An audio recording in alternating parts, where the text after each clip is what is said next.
don't actually have adequate statistics, particularly official statistics. And that means there's still a lot more work to be done in this area to really support their production, dissemination and use. And that's why we're here today and tomorrow. But also recognizing this, back in 2014, ESCAP first established an expert group on disaster-related statistics in Asia and the Pacific. And then following the establishment of that group, we've had a number of kind of policy discussions, really highlighting that need for better data and statistics to strengthen the evidence base for all aspects of disaster risk reduction and management. And then more recently, в области реагирования на стихийные бедствия и предупреждения مخاطر وفيما يتعلق بالإحصاءات وفي to support statistical officers in their efforts to meet the growing demand for climate change related statistics, particularly through the identification of regional priorities and needs in this area of statistics. So we're therefore really happy today that we're working with UNEP, with other partners as well, to help to actually strengthen national capacities and look at how we can increase the availability and policy use of statistics and indicators related to climate change and disaster.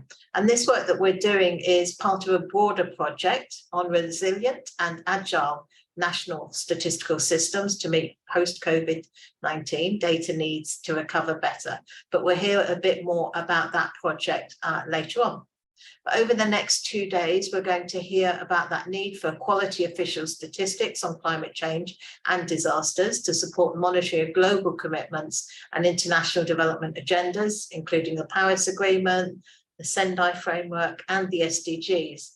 We'll also hear about the many relevant international statistical frameworks and the guidelines that have been developed by the international statistical community over the last decade. But probably most importantly of all, there'll be lots of opportunities to also hear from countries on your priorities and experiences. And as Richard said already, we really want this to be interactive. We know that we have to do these things online, but please do make the most of the chat functions and also putting up your hand when you have questions as well. Towards the end of the sessions as well, we'll also be looking at the various ongoing global initiatives and look at how we can actually move forward together to better respond to the increasing demand for statistics relating to climate change and disaster. So I know that it's a very packed agenda. So I hope that we can all kind of, engage as much as possible and looking to forward to hearing a lot more about these different topics, but also especially hearing from all the participants about what's going on in your countries and also about your challenges. That's all from me, but let me hand over directly actually to Brennan Van Dyke, who's Chief of Early Warning and Assessment Division at UNEP. Unless Richard, you want to say anything, or should I just hand straight over? Thank you. That's great. Thank you, Rachel. And over to you, Brennan. Thanks. Thank you, Richard, and thank you, Rachel. Good morning, good evening, good afternoon to everyone. I'd like first to express appreciation for your interest in this webinar. At UNEP, we believe strongly in the use of sound science as a basis for environmental decision-making and action. And so we're pleased with the excellent cooperation between UNEP and ESCAP to build the capacity to use statistical information effectively. And we're so pleased with your interest in doing so. Addressing climate change trends has been identified by UNEP as one of 3 priority thematic areas for action, as highlighted in the UNEP Medium-Term Strategy 2022 to 2025. UNEP supports countries in gathering climate data and developing strategies and solutions that are compatible with the latest scientific information and that promotes sustainable consumption and production to achieve the largest impacts possible in terms of mitigating climate change and increasing resilience.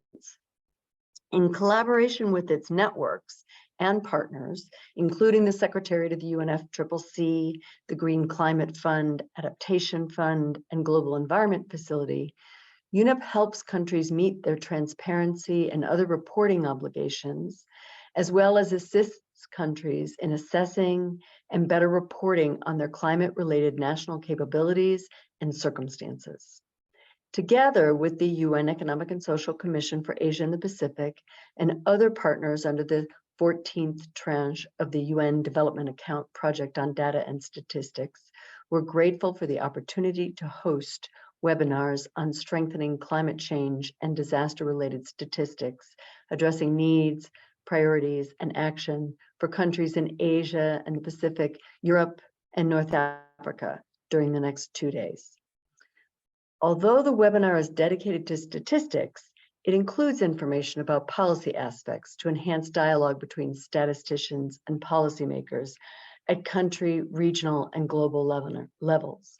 So we believe that this webinar will help national experts improve their knowledge of climate change and disaster-related statistics and their ability to use this knowledge to support decision makers through high-quality, comparable climate-related statistics. I wish all speakers and participants fruitful work and interesting discussions moving forward. And thank you so much.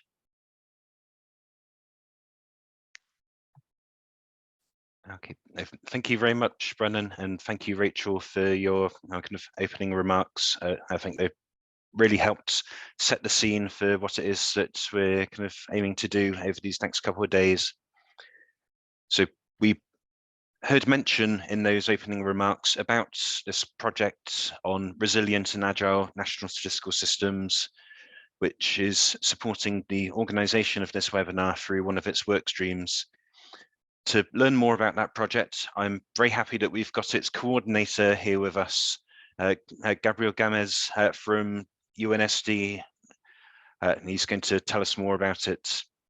So Gabriel's one of a number of speakers who's joining us very late at night or very early in the morning to kind of help ensure the webinar timings work for the majority of participants here. So we're especially grateful for everyone who's kind of had to get up very early or kind of stay up very late in order to present. So thank you, Gabriel. Over to you.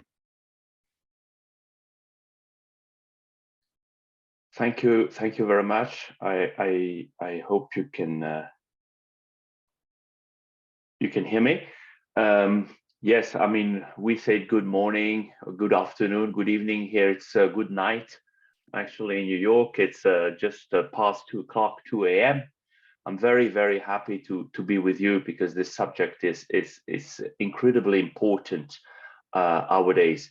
I'm going to tell you very quickly, I have 5 minutes, about this project, our endeavor that we have, the 5 regional commissions, UNEP, UNODC, and UNSD, on trying to make or helping countries to make their national statistical systems more resilient and agile. And before starting, I mean, just a few words about our main concern and our main objective. We have, during the COVID-19 crisis, we statisticians, data scientists, policymakers, we have been facing 2 main challenges when it comes to evidence-based decision-making. The first one was that the statistical offices and other producers of data and statistics at country level, but also at regional, international level, we were not able to produce the statistics that we have been always produced for different reasons. One reason, maybe it's not that much for our topic today, but is that we were not able to have face-to-face interviews, for example. So a whole range of statistics that we regularly produce we were not able to produce them, and we were not able to report on them. The second thing also that we noticed is that, of course, with COVID-19, we had new data needs from our policymakers and the society. And we have not been agile enough to produce the information systematically. We have not been bad, but we have not been systematically able to address these needs.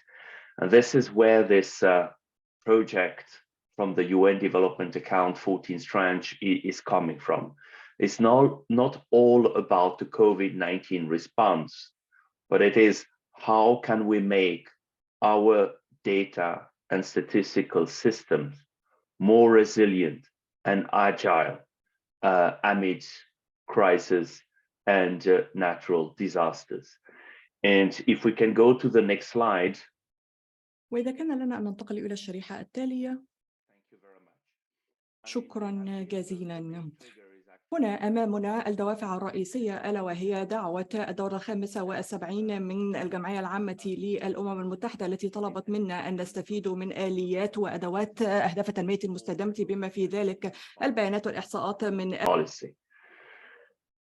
From that trigger, actually, we have developed this UN Development Account 14th tranche project with one main objective, is to improve the capacity of beneficiary countries to meet COVID-19 data needs to recover better and enhance preparedness. And I think this point is important. للتعافي بشكل أفضل وتعزيز التأهب لنظم الإحصاءات الوطنية للاستجابة للاحتياجات الإحصائية والمؤشرات الاقتصادية والاجتماعية والبيئية في أوقات الأزمات. Economic, social, and environmental, because the impact on one of these domains or sector of the society has an impact on the other one. And we know how much economic, social, and environmental dimensions are intercorrelated. As mentioned earlier, we have 5 implementing entities, 5 organizations from the UN Secretariat, the 5 regional commissions, ESCAP, so the Economic Commission for Africa, the Economic Commission for Europe, the Economic Commission for Latin America and the Caribbean, ESCAP, and ESCAP that are also with us today. We have 3 global entities that are working together with the 5 regional commissions, UNEP, that is also with us today, UNODC, and UNSD, which is coordinating the overall project, and I'm delighted to be the coordinator of that one. The resources for the moment are rather limited. We have $3 million that should cover the years 2022 to 2025, but we're already looking at the moment, and it looks rather good, for possible or development account supplementary funding, or getting external funds and support from partner organizations. And when I say partner organization, this is as well bilateral organizations or bilateral partners, and also international organizations. But I cannot tell you more about this now, but it looks rather promising that we'll get a little bit more funds for our project. Next slide, please. So how are we organized? We have actually 6 different work streams. 2 are cross-cutting work streams supporting the statistical domain work streams. So if I start with the cross-cutting, the first one is about governance. So it is institutional coordination of national statistical systems, partnership of the data community, dialogue with users of data and statistics, our policymakers, but also the civil society and other important users that we have in our countries. The second one is all about innovation, different data sources that we might, or that we could, or we should maybe use in the production of our statistics and data. We know all that we have our surveys, we have our censuses, traditional data sources, but more and more we have to complement them with other sources of statistics. And this is where the resilience and agility is coming. I mean, for example, geospatial information, and it's important for the topic today, but we have also other sources of information like mobile phone information, like web scraping, also citizen generated data, etc. So all these data sources and then, of course, the technology that helps us to process this data and out of them produce statistics is covered by this workstream. We have then 4 different statistical domain work streams. The first one I don't have really to mention, that's climate change and disaster related statistics. That is co-facilitated by ESCAP and UNEP. We have the work stream on monitoring economic disparities. These co-facilitated by ECLAC and ESCWA. They are actually focusing mainly on prices and international comparisons. We'll all know the impact of COVID-19 on the prices. We have the third work stream on measuring gender and social discrimination that is co-facilitated by ESCAP and UNODC. And the last statistical domain work stream is about assessing the impact of the economy on the environment. That is this one co-facilitated by UNODC and UNEP. So those are the 6 work streams, as I mentioned before. 2 are cross-cutting in support of the other one, and 4 are statistical domain work stream or sectoral work streams. Now, we have split our interventions in 2 main segments or level. The first level of intervention that we also call the multi-country or multi-country activities consist of sub-regional, regional, and interregional events and activities. And the webinar that we're having today is part of that level of intervention. But also part of this level of intervention, we have the development, but also sometimes the translation of methodological guidelines, tools. No, sorry. Yeah. Can you go back, please?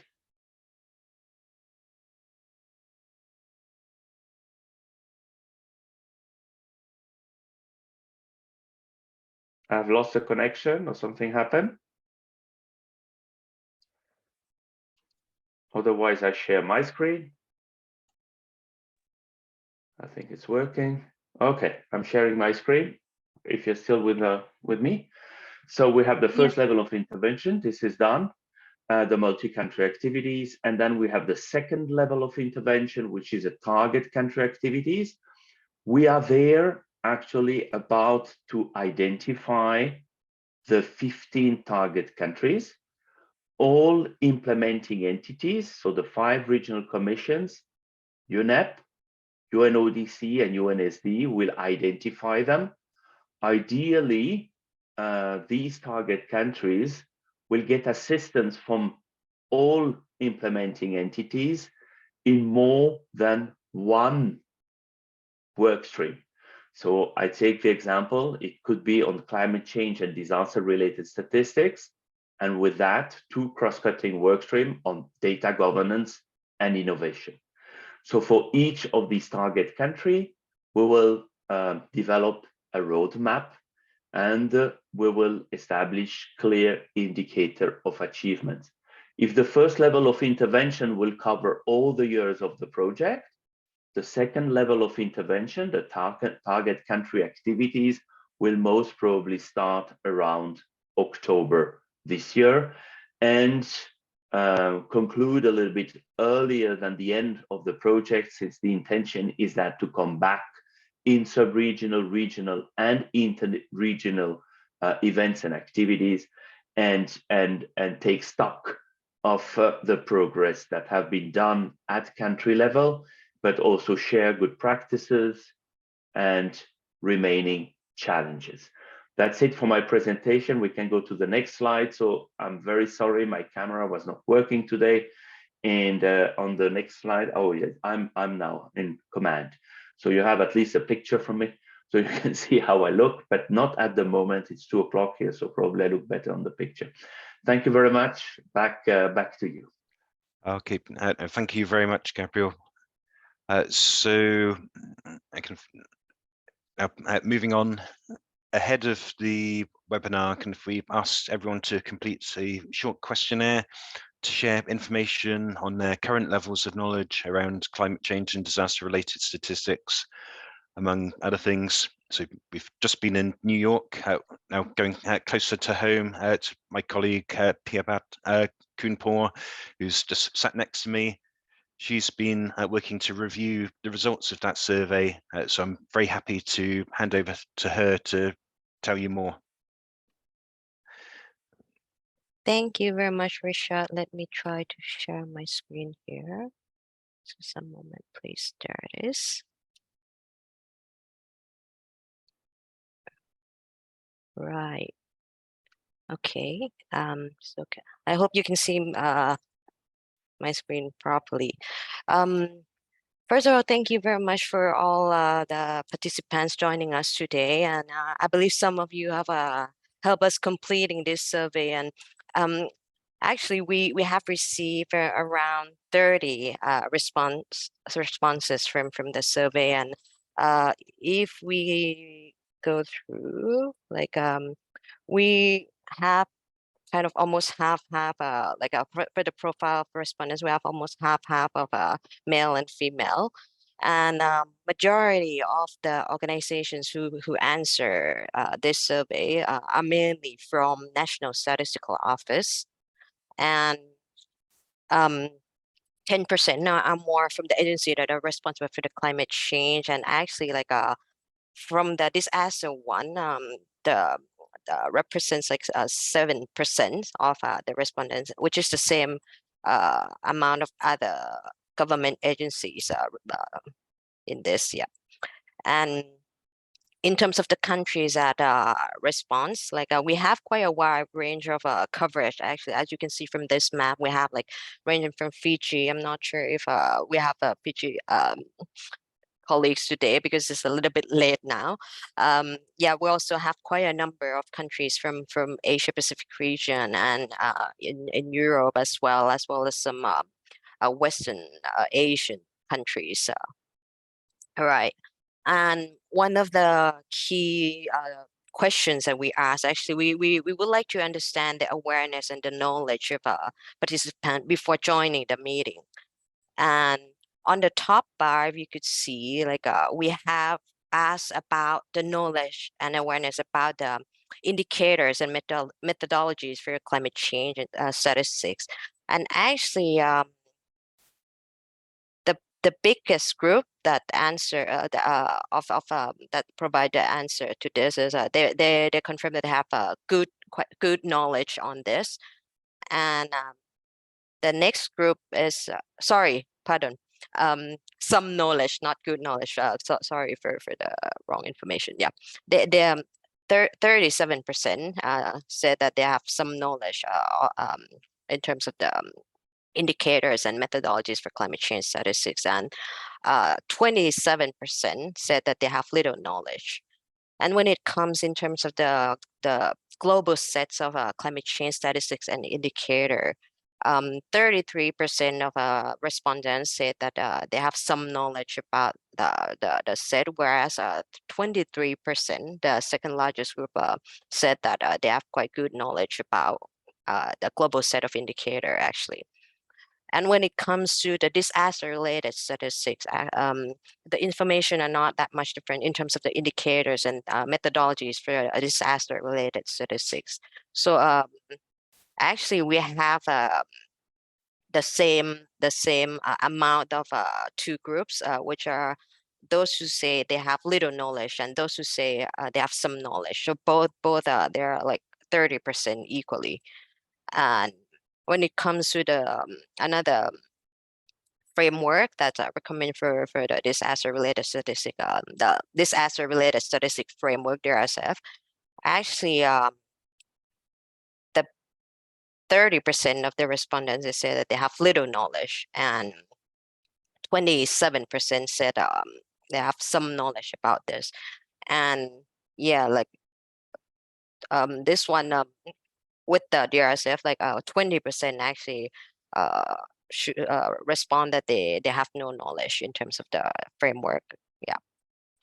And when it comes to the demand of official statistics, and we're talking about the in-country demands, actually, So like in climate change, 33% of respondents said that they have moderate demand. But then like on the other end, like the second largest group is 30%, and they said that they have very high demand in this climate change, official statistic on climate change. And in terms of the disaster, official statistic for disaster, we have 30% of respondents saying they have high demand actually for the official statistic on disaster, and 27% said that they have very high demand, and we also have one don't know as well.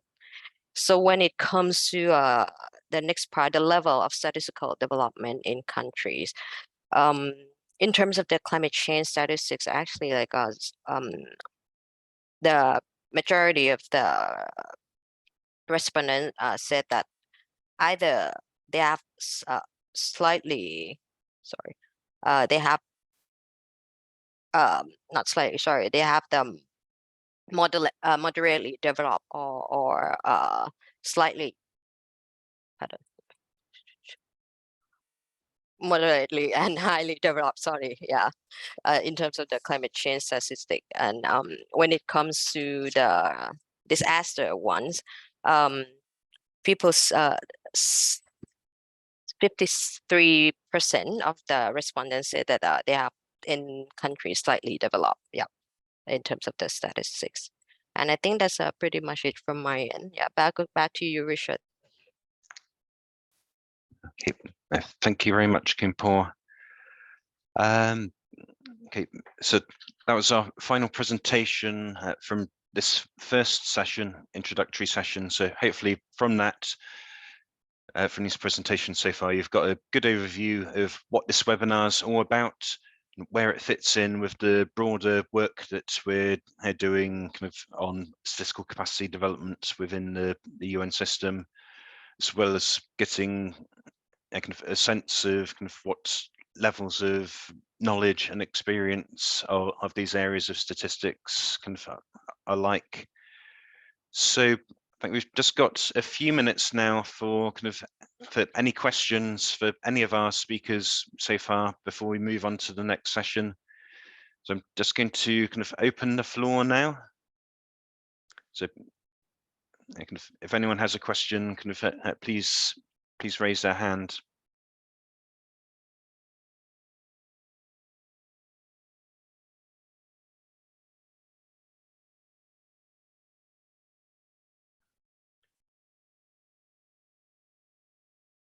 Oh, let's see, Gabriel, can like your hand up. Yes, very quickly, Richard. Thank you very much. I just wanted to say that from the results of the survey, I mean, I think clearly it shows us that this development account, this project, is very important and is definitely addressing a need, in particular when it comes to your work stream on climate change and disaster-related statistics. I'm very, very happy to see these results. Thank you very much for having conducted that survey, which will help us to better address the needs of our member states. So with that, I also wanted to say that I wish you all, I will have to leave and have a couple of hours of sleep, but I wish you all a successful and inspiring webinar. And I will be with you tomorrow for a short presentation on the workstream 1.1, and in particular the importance of data governance and institutional coordination in the field of data and statistics. So thank you very much, and all the best. Okay, thank you very much, Gabriel. Okay, Nazira, kind of, so you've got your hand up as well.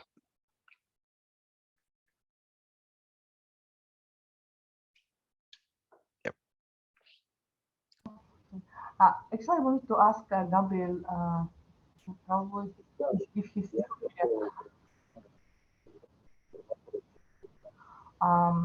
question was like, do you have any requirements, or the country should send by themselves the request to be part of your new project? Okay, so I think we've just got a few minutes now for kind of any questions for any of our speakers so far before we move on to the next session. So I'm just going to kind of open the floor now. So if anyone has a question, kind of please raise their hand. I'm not sure I got the question, Richard. Maybe you had a better sound. So I think Nazira was asking about the selection of target countries for the DA14 kind of project and whether countries should put themselves forward or what the process is. We are, yeah, as I mentioned in the chat. Thank you very much, Nazira. Very happy to see you here. As I mentioned in the chat, we are starting now the procedure of selection, and the first step will be to discuss the modalities. It depends also if we remain with the 3 million that we have, or if we can expand the funds that we have for the project. This is going to change the way we're going to select the countries, and maybe even eventually the number of countries. But for the moment, we can't say more. I don't want to raise wrong expectations. This is clear, but you will hear about our project and the selection procedure in due time. Thank you. Okay, thank you, Gabriel. And so we've got maybe one last question for this section. Kind of, I think got Suki from DOS in Jordan. Yes, thank you. Hi everyone. My name is Suki Hamdan. I am head of environmental statistics in Department of Statistics of Jordan. My question it is related about, because you know that in Jordan now will be applied the platform for the environmental statistic feeds. It is 2013. It will be classification about the environmental statistic. My question, it is concentration about in Jordan now we will be applied the risk disaster reduction component 4 in the platform of the UN environmental statistic. There is any commitment to apply to all the country this classification, in this stage. In this stage, we can start to apply this classification for all the countries.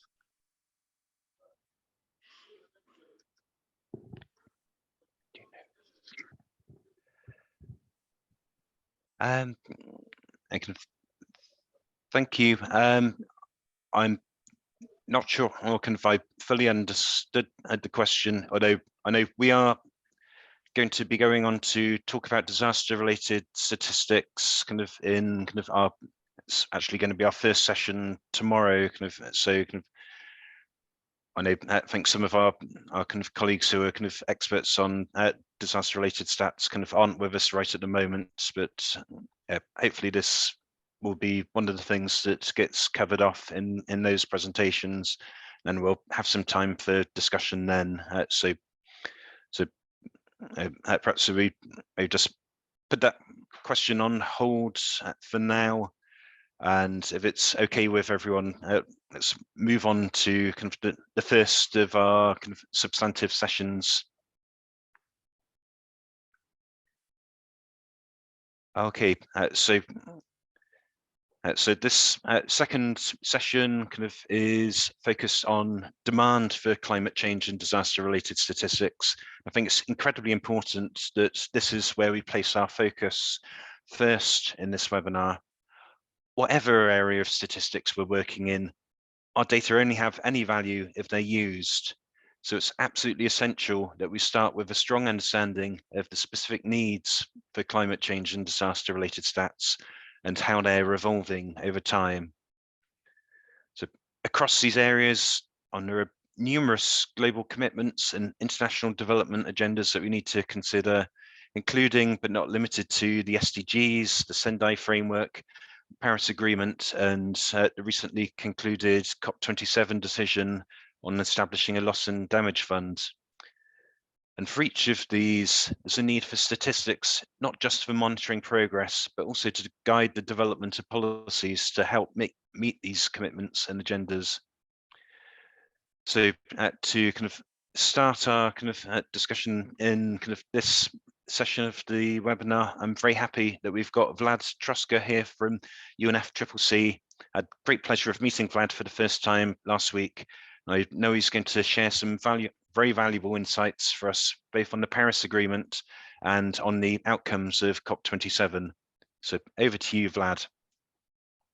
Hi, good morning, everyone. Hi, Richard. I hope you can see me, hear me. Does it work? Yes, we can see you. Okay. And we can hear you. Okay, thank you so much. And I just So, give you the control over the slide in case you want to move it yourself, but you can also ask me to move it as well. Thank you. yeah, okay, I will try. Thank you so much. So good morning, good afternoon, good evening. I know that you are on different time zones.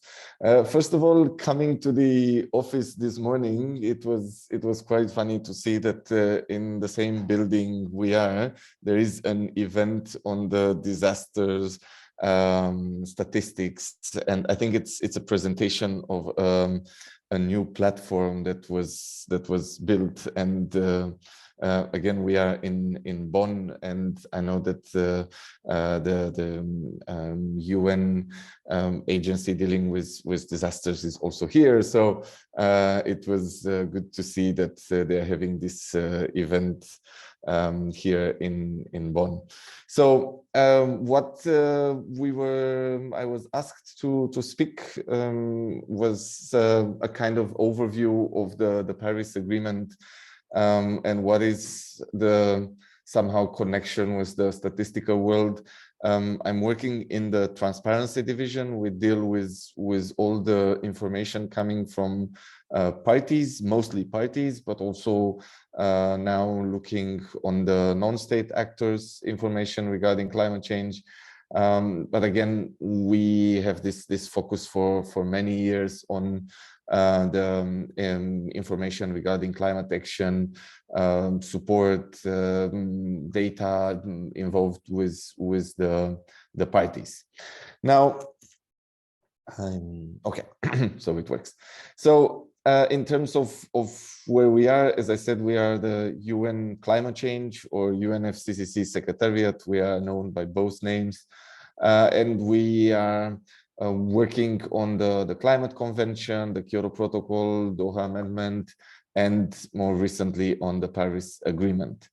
At the same time, it is important to mention that we have a quite important cooperation in the past 5-6 years with the UN Statistics Division in New York, especially with the environment section, trying to bridge this gap between the statistical world and the environment world, where it is quite important to make sure that there is this cooperation at the not only at the international level, but also at the national level.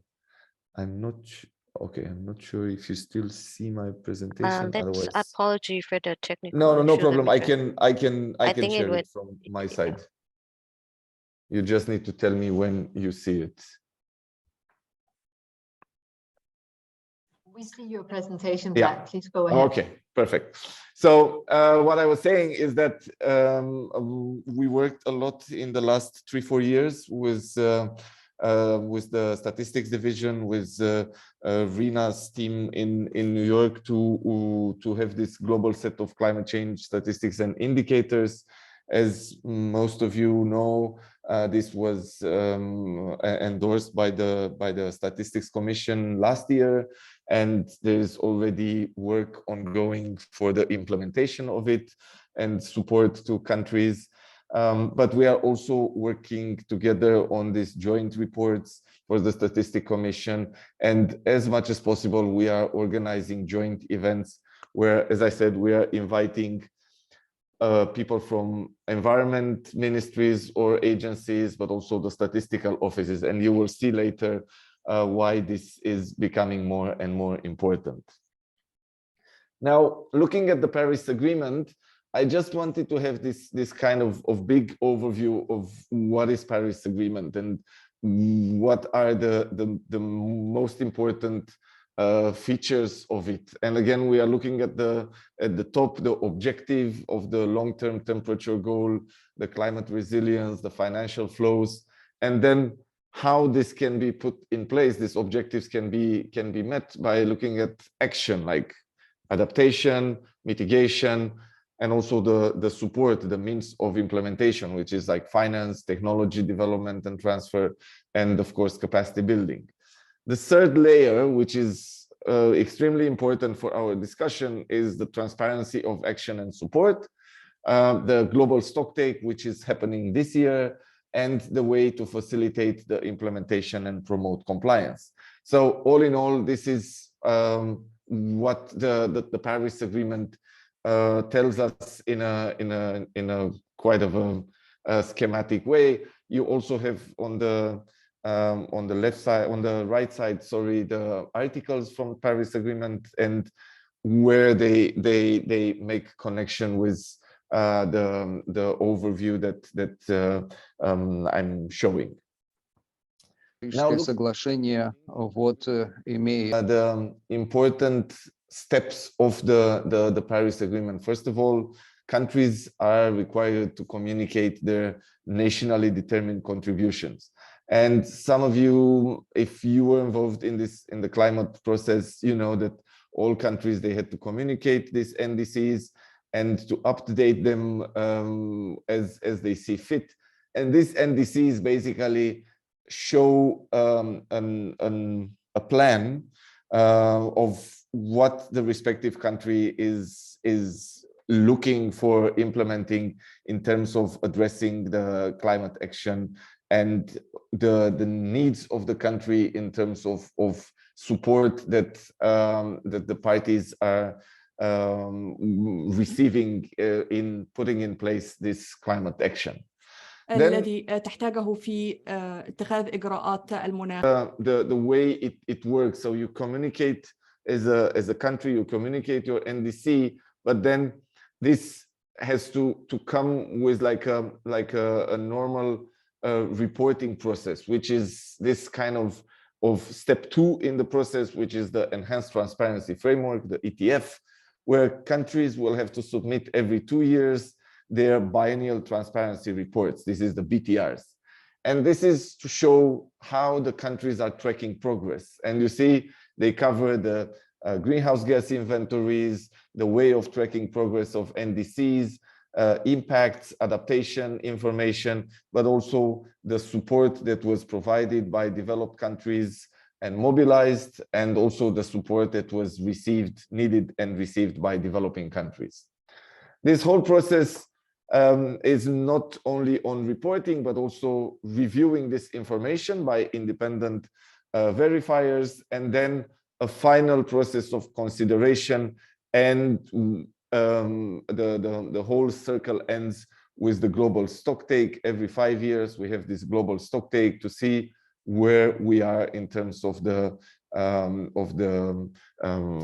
parties' commitments under the Paris Agreement. Now, looking what I was, again, the core elements of this enhanced transparency framework, and I'm coming to this idea where there is a need of more cooperation at the domestic level in countries in terms of the support to make sure that the countries are able to do this reporting. Again, you have this first step. The first time the parties will be reporting under the Paris Agreement will be by the end of next year, so end of 2024, and they will have to provide their first biennial transparency report. And then every 2 years, this biennial transparency reports will be provided by all countries. And then we have this technical expert review process, which is looking at the consistency of information, the consideration of progress, the support provided, and also identification of improvements and capacity building needs.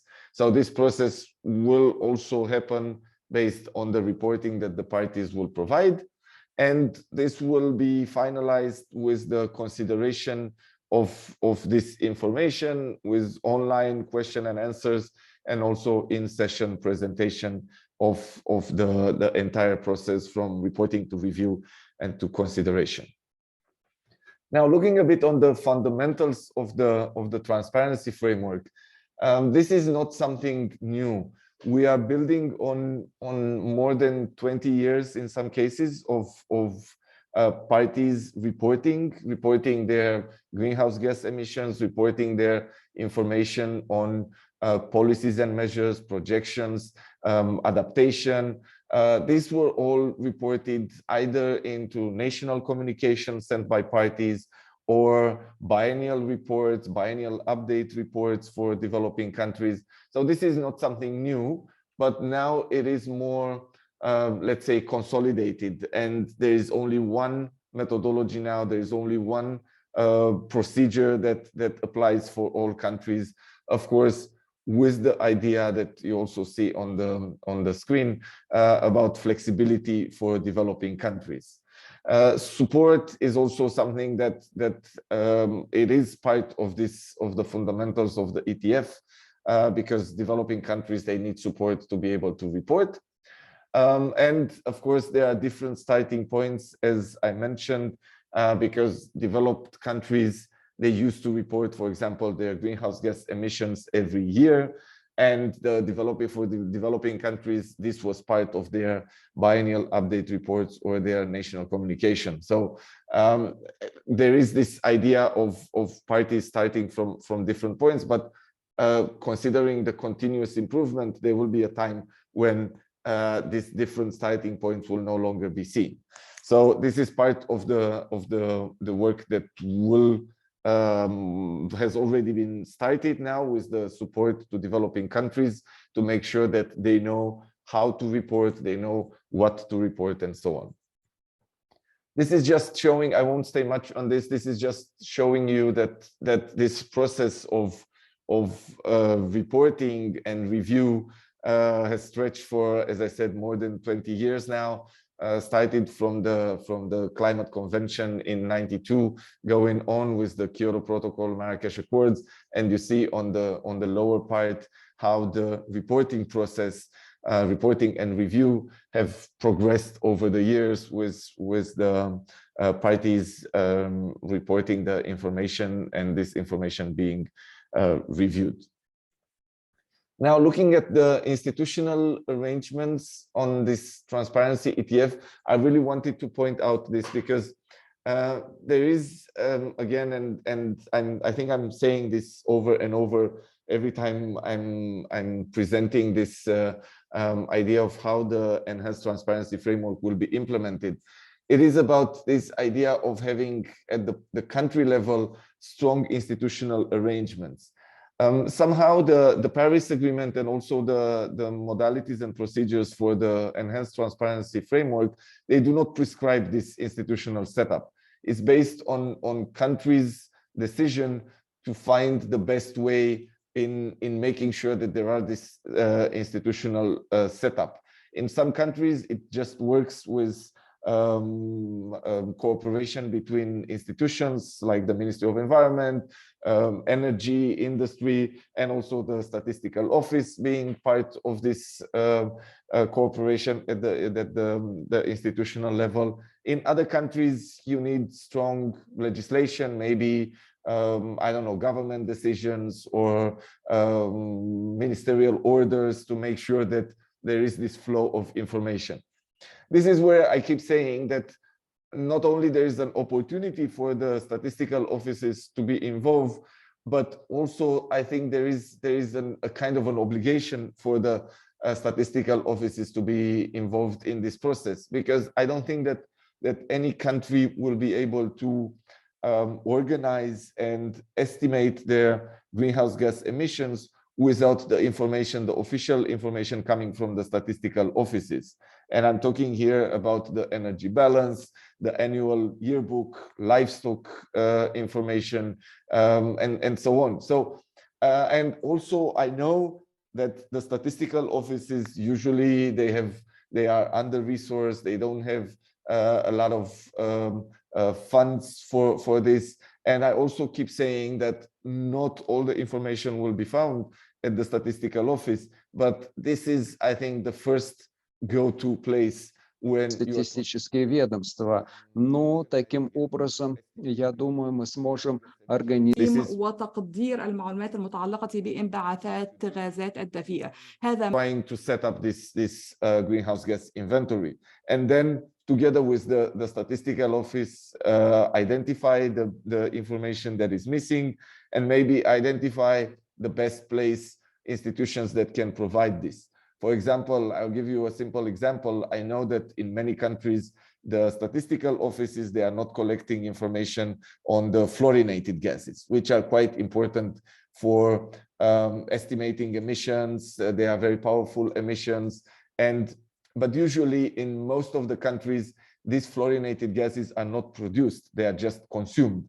And if they are not produced in the country, it means that they are entering the country through some port or some airport or so on. So normally this information, you won't find it in the statistical office, but I'm pretty sure that if you look at the customs office or the country's office or agency that deals with the imports, I'm pretty sure that you will find this information, and then probably you will see all the substances there with the quantities and so on, and then it will make very simple to estimate your emissions from the fluorinated gases. So again, coming back, I think there is an important role for NSOs in working together with the ministries of environment or the institutions that are in charge of reporting climate change information to UNFCCC, and making sure that the data that is used is officially coming from the statistical office as much as possible. Now, again, I know that I don't have a lot of time. I was just trying to put together here an idea of what are the benefits of transparency. You see from both national side, looking at the policy planning, the access to support. This will be very important. It will be especially for developing countries, when they will be asking for donors to support different activities. Of course, the donors will, the first thing will ask, what are your emissions there, or what are your planned activities? And you will need data to make sure that the donors understand exactly what you're planning to do in an area or in a sector. So also at the international level, of course, the normal building of trust between countries, between parties to the Paris Agreement, meeting your obligations, and of course, prioritizing support with the donors, as I mentioned. Now, I know that unfortunately I won't be able to be with you tomorrow, so I had to squeeze also in this presentation the outcomes of the COP27. I would have liked to have more time for this, but as Richard mentioned, this is I have only 2 slides for you to understand a bit of what happened at the last conference of the parties. For the people that don't know, we have these conferences of parties every year for the Climate Convention, for the Paris Agreement, and this is the biggest UN event every year. Last time in Sharm el-Sheikh, we had over 30,000 participants in this event of 2 weeks.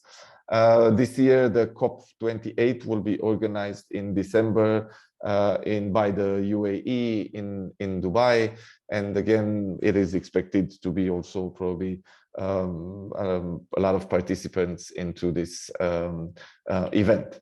So what happened at COP27 last year in December?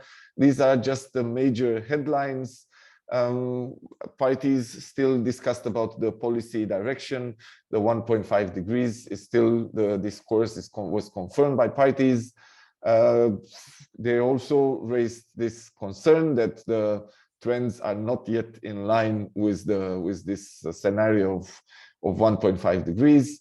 But parties are still committed to put these efforts to limit the temperature increase.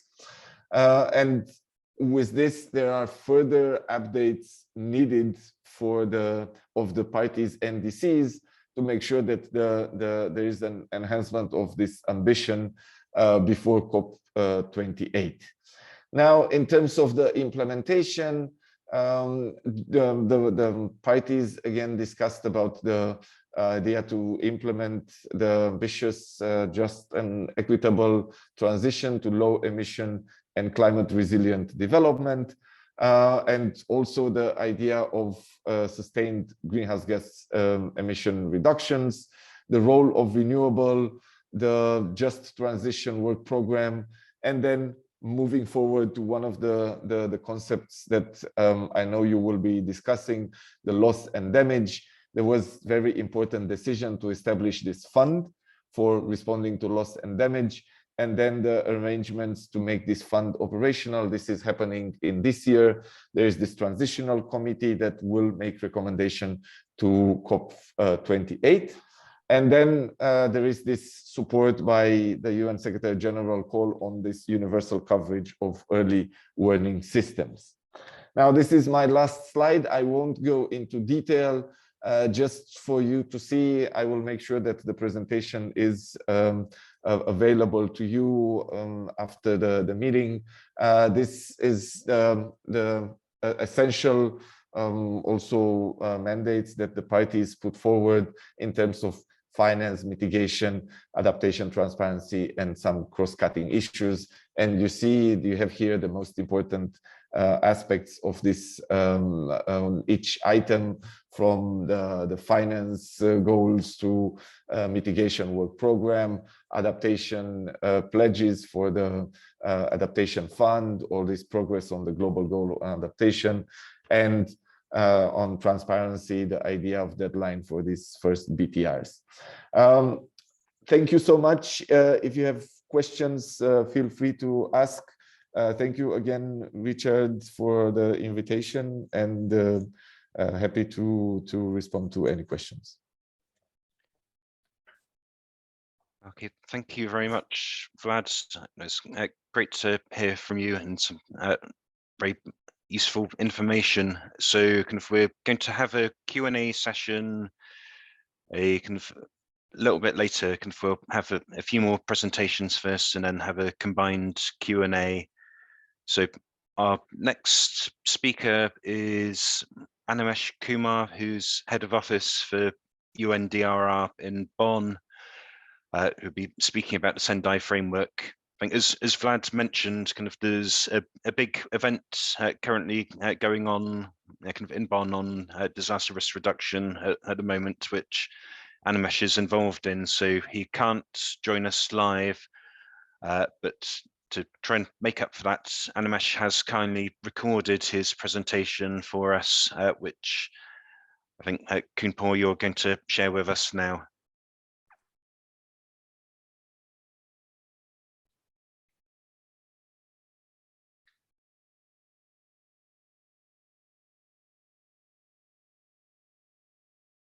A very good morning, good afternoon, and good evening, colleagues. My name is Animesh Kumar, and I'm the head of UNDRR office based here in Bonn. Apologies that I'm unable to present it live today because we have an ongoing event on loss and damage tracking today and tomorrow. In my presentation today, I will be talking about the Sendai framework for disaster risk reduction and how the associated monitoring system has helped generate official statistics for disaster risk reduction, resulting in better accountability in risk governance. All of us know that the year 2015, often called as the year of resilience, was one of the key years in which a series of international agreements and frameworks were adopted. The Sendai framework was among the first of them.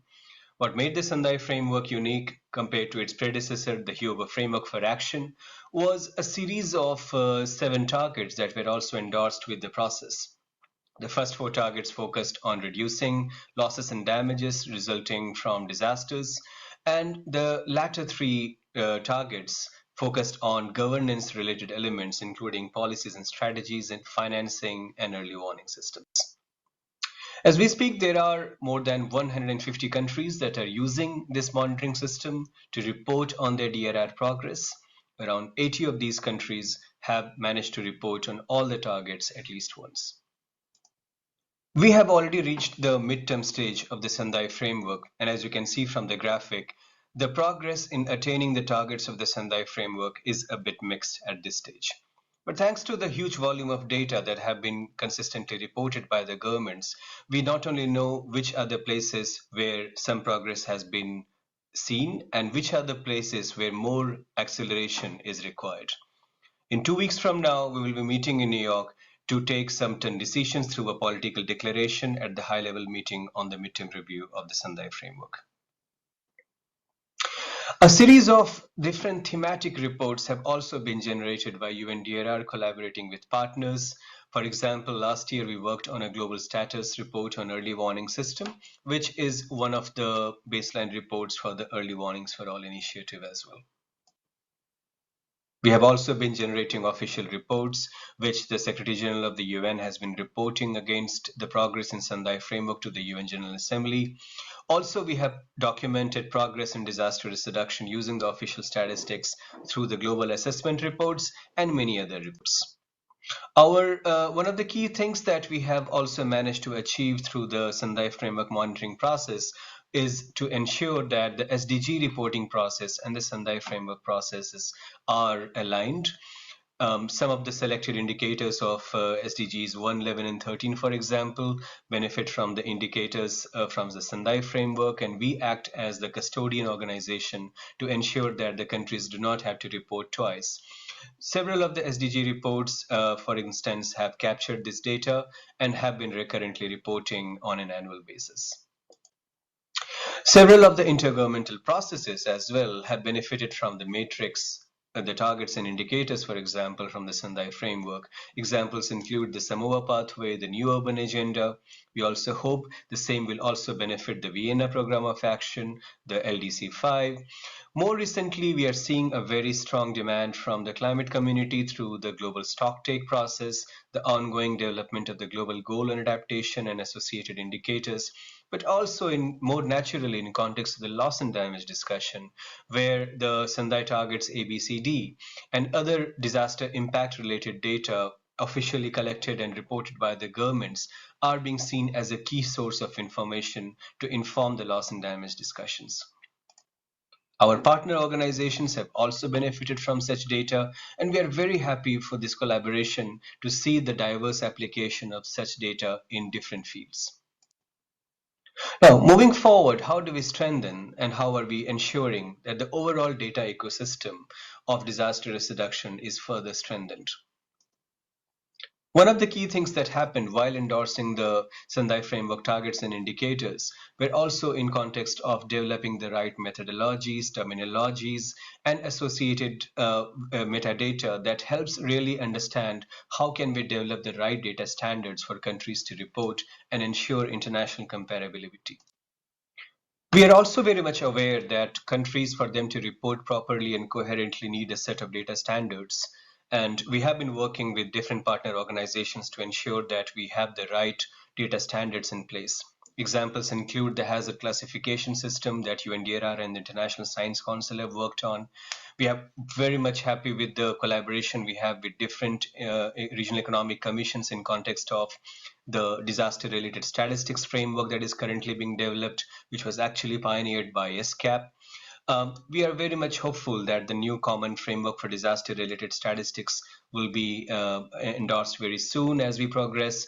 And in this context, the upcoming forum on producers and users of disaster-related statistics in Bangkok in June will be very much helpful. Now, while we are working towards ensuring countries report with the right standards and data in place, we also understand the capacity limitations and hence have been providing technical assistance to countries together with partners to ensure that the countries record their losses and damages in a systematic way. Our key approach to providing this technical assistance to countries is through what we call as Disinventar, a tool loss and damage tracking system, which is currently being used by 110 countries. This provides a very comprehensive pictures of losses and damages at subnational level, and in some cases going down to the lowest administrative units in the country. These are nationally owned systems, and the data are all collected by the governments using homogeneous methodologies to track events at all scales and help countries better report in Sendai framework, but also in a variety of applications.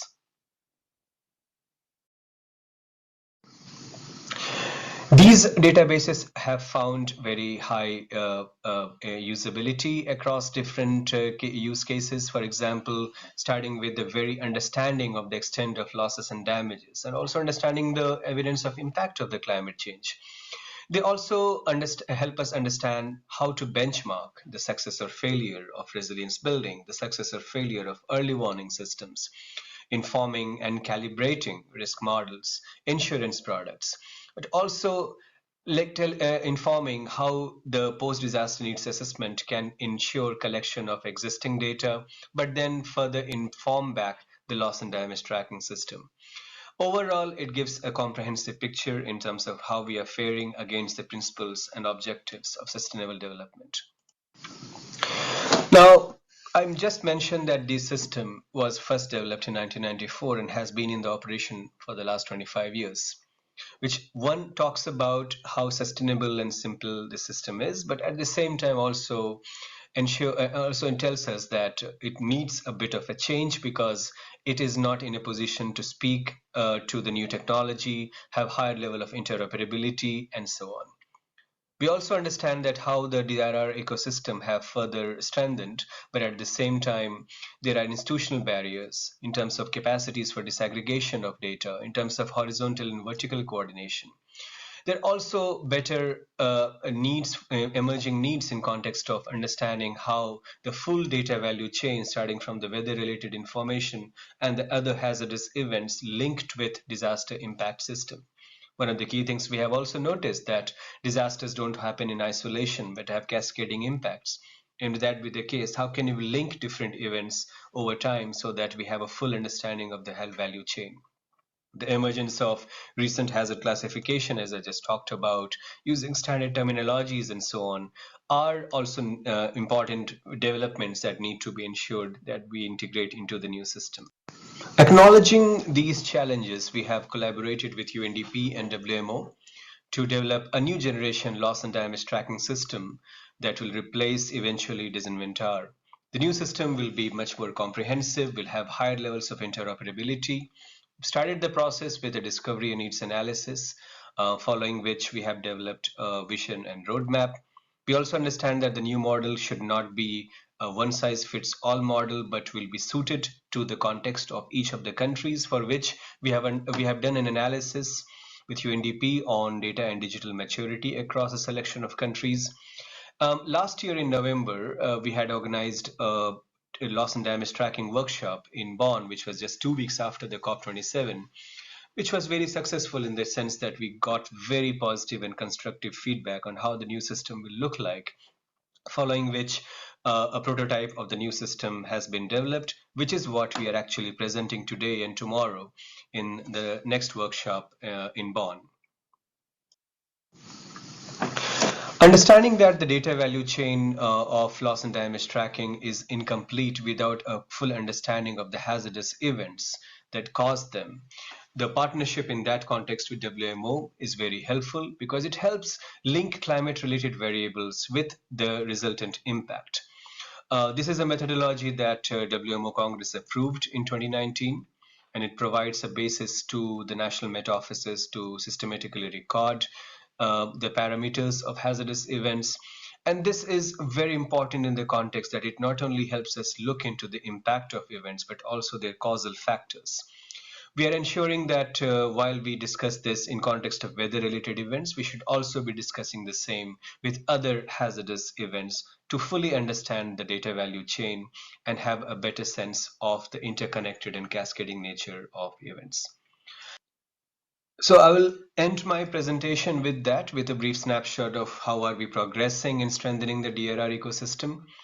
Unfortunately, I'm not there to answer the questions, but we'll be very happy to respond to any queries if sent to me by email. And I look forward to speaking again in the next iteration of this webinar, where I'll be presenting live. Thank you very much. Okay, that's great. It's lovely to hear from you, Animesh, and sorry you weren't here live. So our next speaker is also a lot closer to home for us. It's my colleague Kun Tirapong from ESCAP Statistics Division, who's going to share with us on climate change and disaster-related SDG indicators and gaps.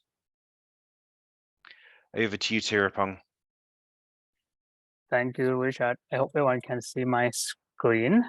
And I'll be very brief because Vlad and Animesh already explained very well of the demand, and the growing demand for climate change and disaster-related statistics, particularly for the Paris Agreement that we will have we have been having the reporting obligations, and I guess there will be a new one under the enhanced transparency framework that will be in effect with a new reporting framework next year.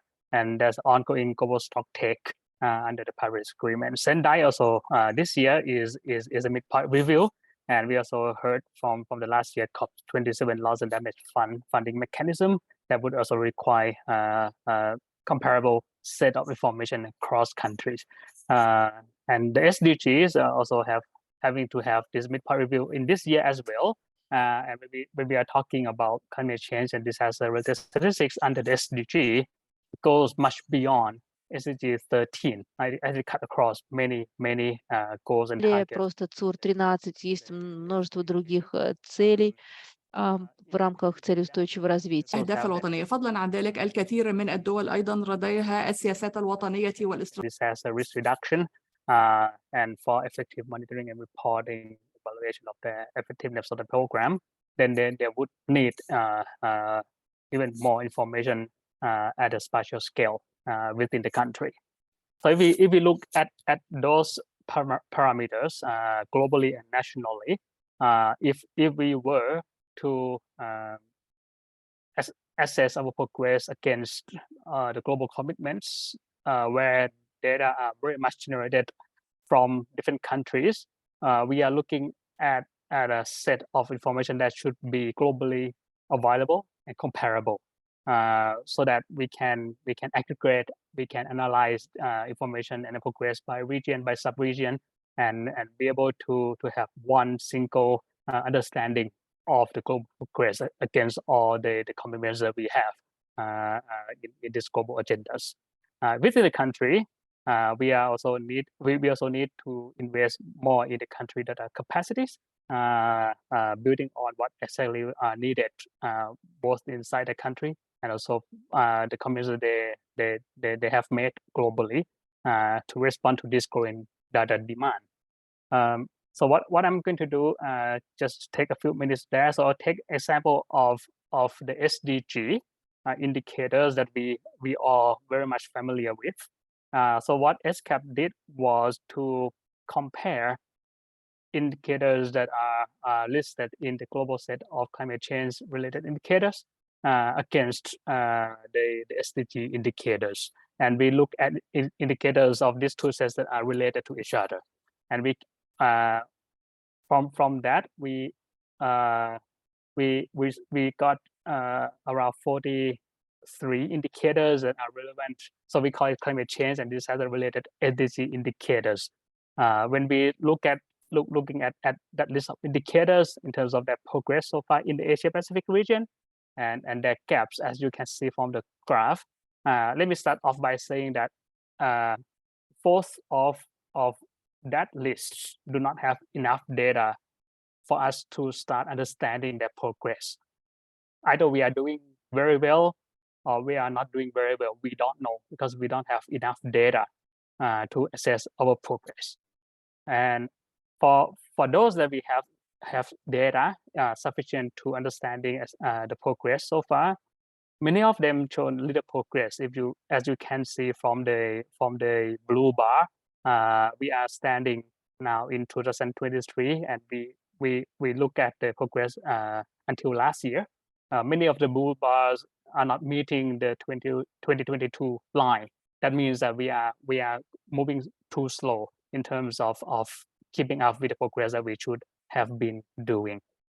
We also see that a lot of red bars going backward. That means that we are backtracking our progress to some extent in some indicators to the fullest scale on the GHG emission, for example, and also the economic loss and affected infrastructure service from, on the deaths and missing affected populations from disaster.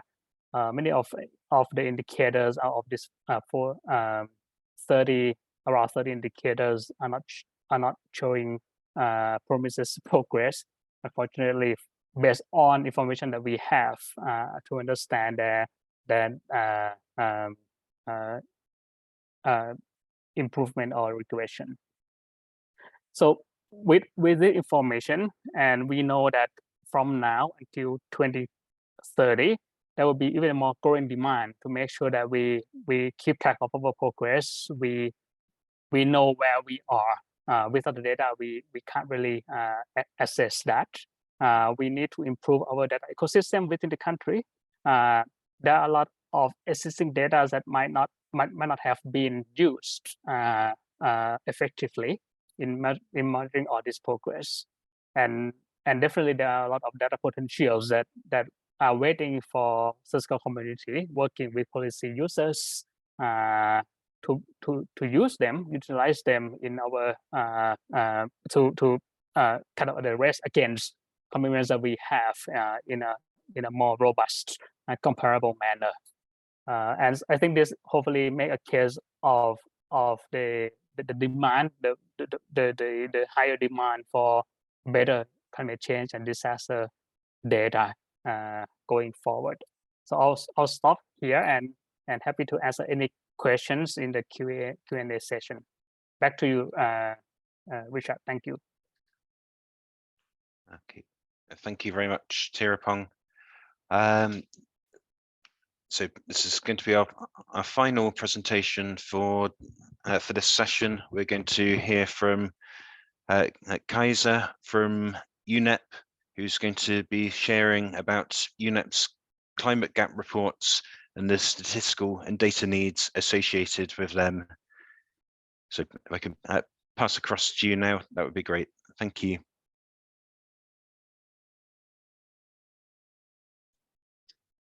Kaiser, we cannot hear you.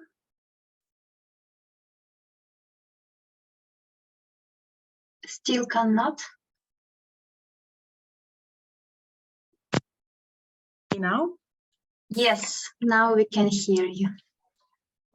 Okay, I don't hear you very well now, but okay, let's try. I hope this works. Let me share my screen.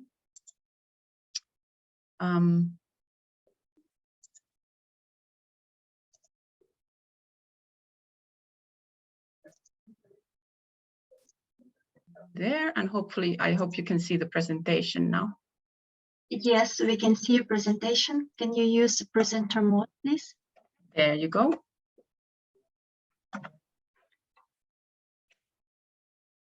All right, so thank you very much, first of all, for this opportunity to tell you briefly about UNEP's two climate gap reports, being the emissions gap report and adaptation gap report.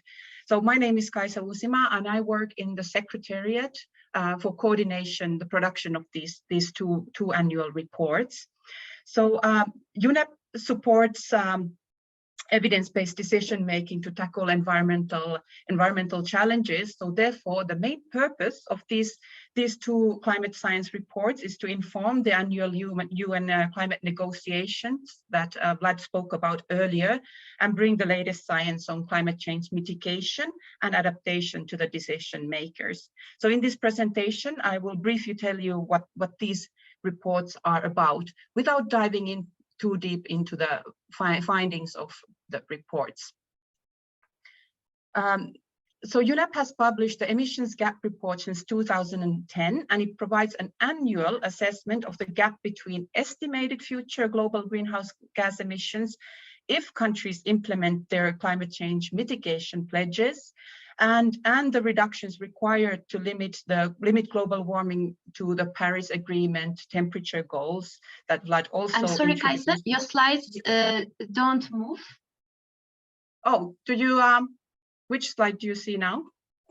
Still the first one. Oh, okay. Oh, wow. If you have difficulties, we can share this from our end. Yeah, apologies for that. Let me yeah, try don't to worry. share again.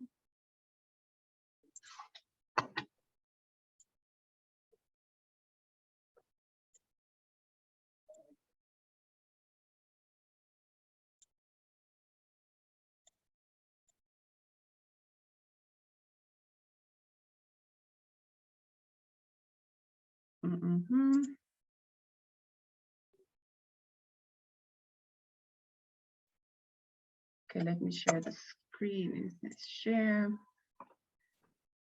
And then go back to here. All right, did that change now? Yes, can you, now we see this, can you sweep your screens? Because now we see this additional screen. Oh yeah, it's the presentation mode. Yeah. Is it faster if you you do it from there? Okay, let's we will do it from our side and just let us know when we need to. Oh, let me just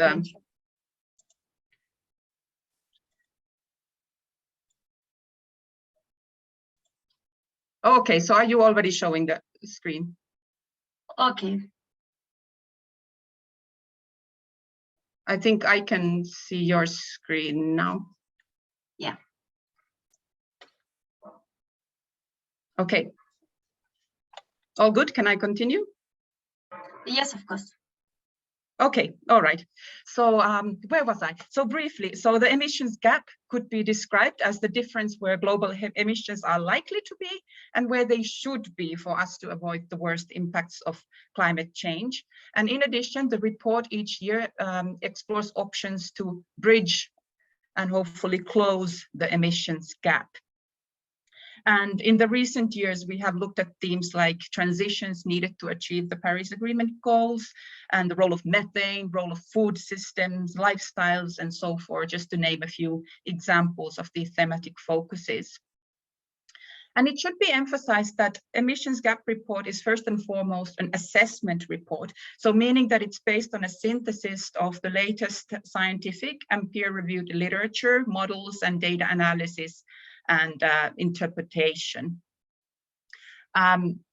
It is authored by the leading scientists in the field from around the world, and it's guided by a distinguished steering committee and produced by UNEP, our partner center in Copenhagen, and Concito, which is a Danish think tank. And the report is released annually ahead of the UNFCCC Climate COP in a very high-level press conference. Frequently, it has been released by the UN Secretary General himself, by Antonio Guterres. And each year it has very high visibility in the international media, which is, of course, very important for it to have impact and influence policy and actions by member states. Next slide, please.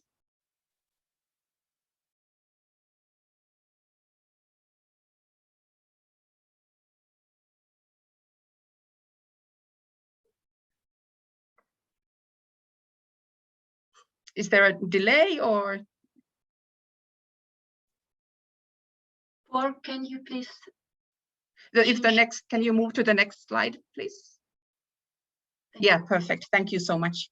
So I won't dive too deep into the findings of the report, but I wanted to first of all highlight that the emissions gap reports tell us and show the evidence that global greenhouse gas emissions continue to rise and are reaching new records, unfortunately. The latest report, Emissions Gap Report 2022, also confirmed that the global response to the COVID-19 pandemic led to a drop in global greenhouse gases, but that unfortunately was very short-lived. So the emissions dropped by 4.7% between 2019 and 20, but then unfortunately bounced back to 2019 levels immediately after the global lockdowns were lifted. And next slide, please. And earlier I described the emissions gap as the difference of where emissions are heading and where they should be to reach the Paris Agreement goals. And this is what we call the emissions gap figure. So it shows the where the current policies are heading and where the pledges that countries have made would be leading. So the unconditional NDCs would lower projected emissions in 2030 by 5% and conditional NDCs by 10%. For us to reach the Paris Agreement temperature goals, these numbers should be 30% and 45% respectively. So the pledges made by governments are still far too inadequate to reach these goals, and system-wide transformation is needed for us to get to where we should be. Next slide, please. So the emissions gap report provides the clear science that we are heading for much higher temperatures, and the catastrophic impacts of climate change will only intensify and cause more suffering and damage. And therefore, UNEP's adaptation gap report has, since 2014, provided a regular assessment of global adaptation efforts and our progress in adaptation planning, financing, and implementation, looking at these three areas. And in addition, it also has a selected deep dive topic each year, and it's a topic that is of relevance to the upcoming climate negotiations. For example, this year, the adaptation gap report plans to look at loss and damage, which, as other colleagues mentioned in the earlier presentation, is an important topic this coming year. And similarly to the emissions gap report, the adaptation gap report is an assessment report that's based on the most recent and scientifically credible information in the area of adaptation. And that too is authored by leading scientists from around the world and produced together with UNEP's partner. And again, similarly to the emissions gap report, these both two sister reports are released ahead of the climate negotiations for them to inform the negotiations. Next slide, please. And some of the very high-level messages from the adaptation gap report are that, well, first of all, climate risks are increasing as global warming accelerates. There is progress when it comes to global efforts in adaptation planning, finance, and implementation, but these are not really keeping up with the increase in risks. And one thing that links to what colleagues earlier have spoken about, it's the challenge of quantifying adaptation and what is considered effective adaptation, and sort of the methodologies to quantify effectiveness and adequacy of adaptation are still a work in progress, so to say, and whether this should be conducted in a very top-down manner by having global indicators and standardized methodologies, or more bottom-up using multiple local and regional assessments, which then may be closer to the local realities. And another fundamental question also is whether when assessing adaptations efforts globally, whether this should be more of a quantitative or qualitative assessment. And next slide, please.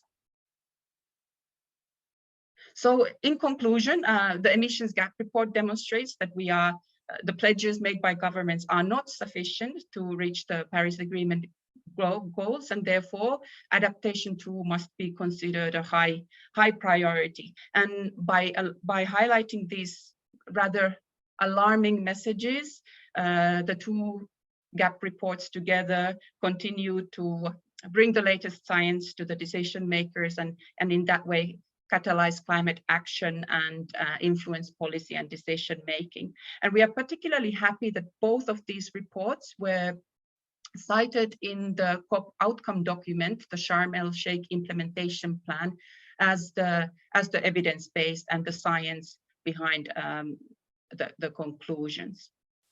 Next slide, please. Which is the final slide, actually. So this was just a very brief overview of what the GAP reports are about, but I would very much like to invite you to take a look, go visit the website, and let us know if you have questions on the reports. Thanks very much. Okay, thank you very much. So that was a great presentation, and I think that was the final presentation of this current session. So we've got some time now for questions. So questions for any of the speakers that we've just heard kind of in that last session. Please put your hand up or share your question in the chat.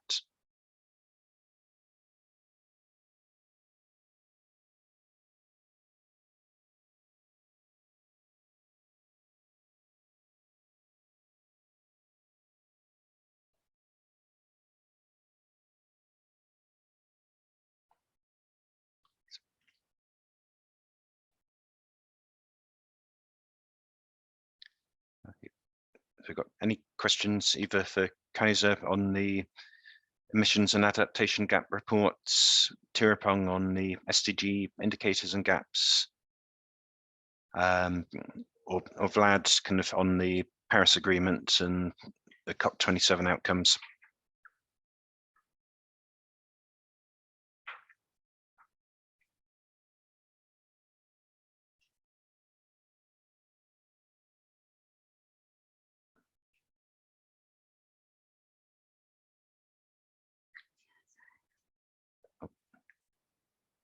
I've lost it.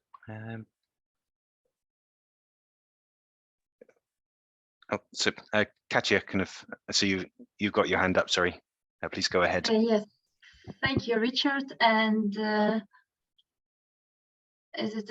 we have some comments in the chat as well. And let me ask a question about. By the way, this question can be to all presenters.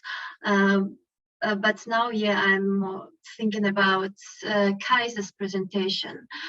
We see these presentations, from policy side and from global organization side.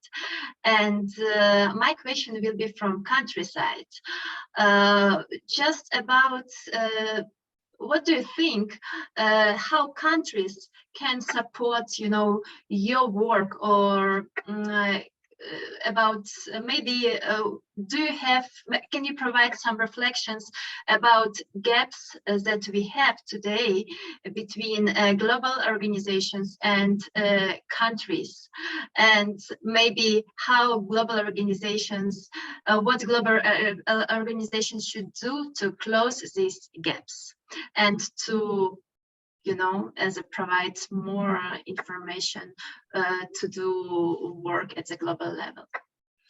Thank you.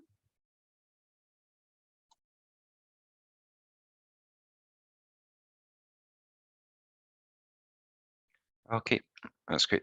Thanks, Katja. So, who wants to tackle that question first out of our speakers?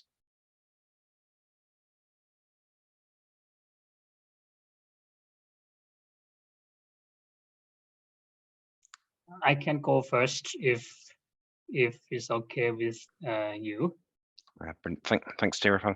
Right. I'm definitely will leave it to Vlad and colleagues in that perspective. But from ESCAP side, and very much we are very much in the understanding of the challenges country face. in terms of their technical and capacity. And a lot of the data that perhaps shown in my presentation are actually directly from countries.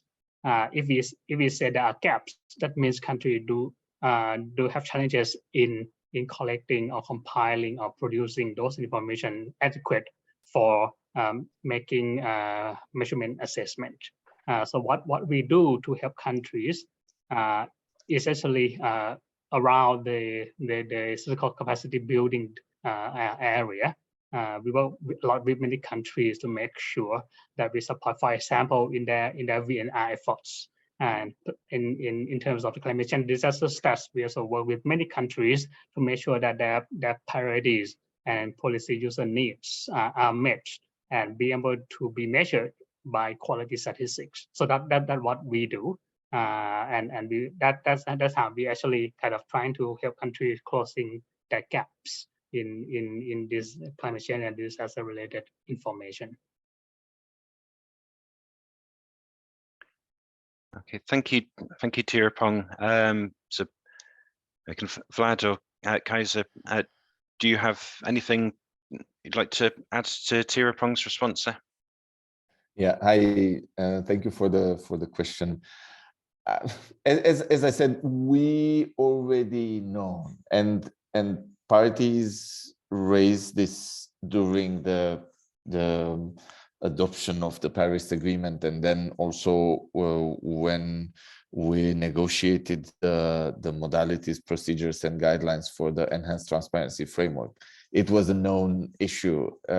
Parties' capacity, especially for developing countries, needs to increase, and we know in principle the challenges, but we have also seen more and more countries providing this information, again, under the convention, with the biennial update reports from developing countries coming more and more, also with the process of reviewing this information. There are a lot of experts from developing countries that are participating in reviewing other countries. So there is a lot of knowledge coming and experience that these reviewers are bringing back to their countries and then using this to improve their reporting. So we have seen this process over the last 20 years, because again, the developed countries were reporting their emissions every year, and in the review of this greenhouse gas inventories, we used a lot of experts from developing countries. And there are some developing countries that are very up to speed in terms of their national communication, biennial update reports. So they learned a lot from the process, and now they are using it.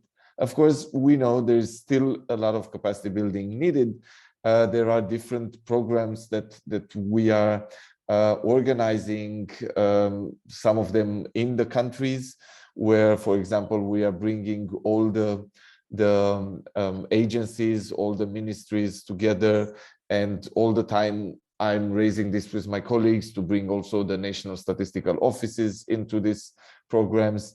And I know that there is a lot of this kind of impetus now to make sure that at the, as I mentioned in my presentation, it is important that not only at the international level, as you see here, we have a lot of UN agencies in this call that are participating, and we are trying to put together our resources to make sure that we do things together, as I mentioned also with UNSD, the work that we are doing, but this needs to happen also at the domestic level. So any program that we do, any training that we do, if this is not backed up by the work, the collaboration work at the domestic level, it won't make the countries to progress.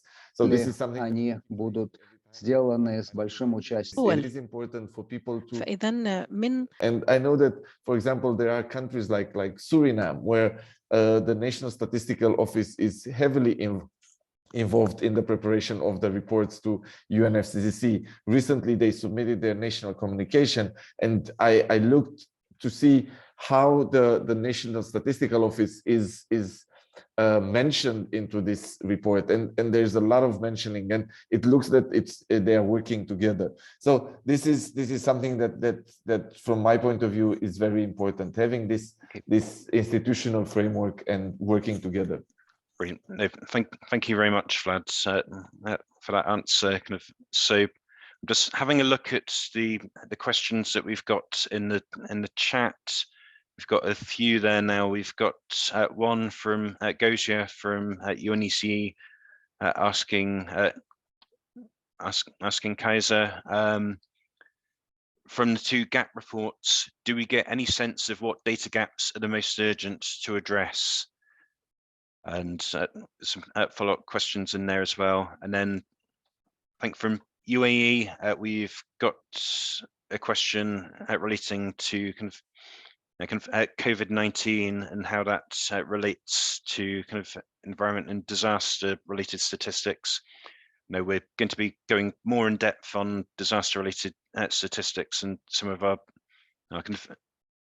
speakers on that topic aren't here with us today. So I suggest we hold that one over till tomorrow. But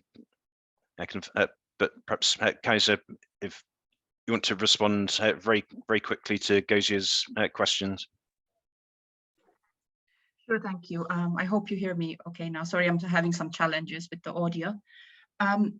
So the two gap reports are, since they are global reports, and so they are assessment reports that rely on existing, scientifically peer-reviewed data and globally comparable databases, but also building on the information that countries submit through the UNFCCC, for example. Particularly when it comes to the adaptation gap, it's the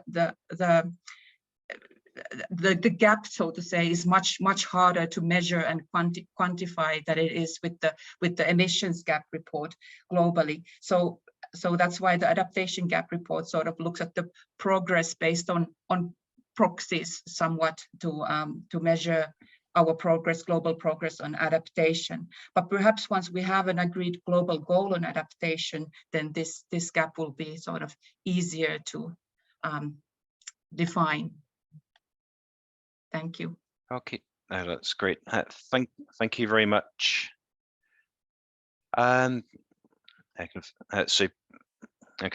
Let's take a break now. We're running a little bit behind schedule, but I think if I'm conscious that everyone probably needs a break, particularly our interpreters. So let us break now until 5 minutes to the hour. So got 8-minute break from now. Let's get back at 7:55 at GMT.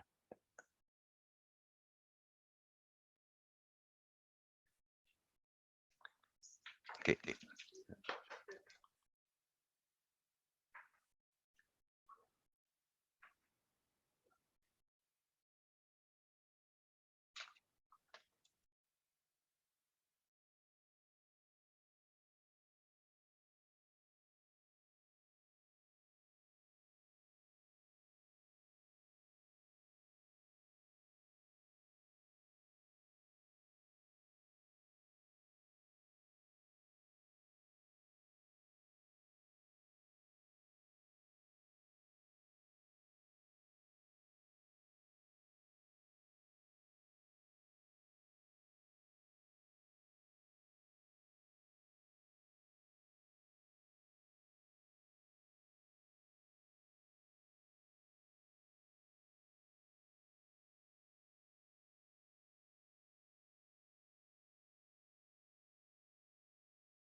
Okay, everyone. I kind of hope you had a good break and are feeling refreshed. So thank you to everyone for returning so promptly. So before the break, we were hearing about the demand for climate change and disaster-related statistics. So we're now going to move on to take a look at the international statistical frameworks and guidelines that have been developed and are continuing to be developed to address these demands. In particular, in the remainder of today's session, we're going to focus on climate change statistics. So we're going to hear from UNSD on the implementation of the global set of climate change statistics and indicators before moving to Europe, and UNECE, who will share about the Conference of European Statisticians' core set of climate change related indicators, as well as some upcoming guidance which is being produced. We'll have some time for Q&A then before moving on to hear from the National Statistical Committee of the Kyrgyz Republic on their experiences of developing climate change statistics.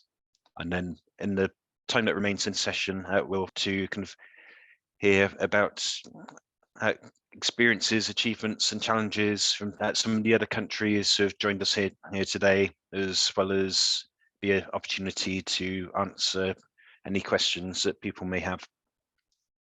So we'll start by hearing from Emil Ivanov from UNSD Indicators.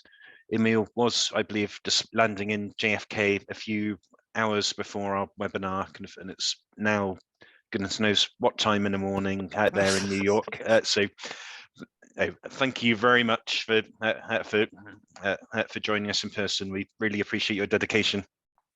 Thank you very much, Richard. Can you just confirm that you can see me and hear me, and that you can still... Меня слышно, меня видно, и мои слайды видны, подтвердился. Да, все видно, все слышно. Теперь, да, действительно, я приземлился всего несколько часов. But due to jet lag, I'm not devastated. It's actually kind of suitable timing. And it's a pleasure to be with you. I couldn't miss this opportunity. Thank you so much to the participants and the organizers to have me. I work at the Environment Statistics section of UNSD. And this presentation is about the development of the global set of climate change statistics and indicators, implementation support, and latest efforts to provide further advice to countries in terms of data collection in this area as well. The global set was adopted at the 53rd session of the Statistical Commission in 2022, something that we noted in the report of the Secretary General on the work of the organization last year. The process took about 10 years. It started with a couple of conferences in 2008 and 2009. And then the work was slowed down for some time and accelerated consequently in the more recent years. We submitted 4 reports to the Statistical Commission. In 2016, this is what led to the request expressed in a mandate for us to develop a global set of indicators on climate change. In 2018, there was a strong message that we need to do that jointly with the Secretariat of UNFCCC to ensure that policymakers and statisticians can strengthen their collaboration and work closer.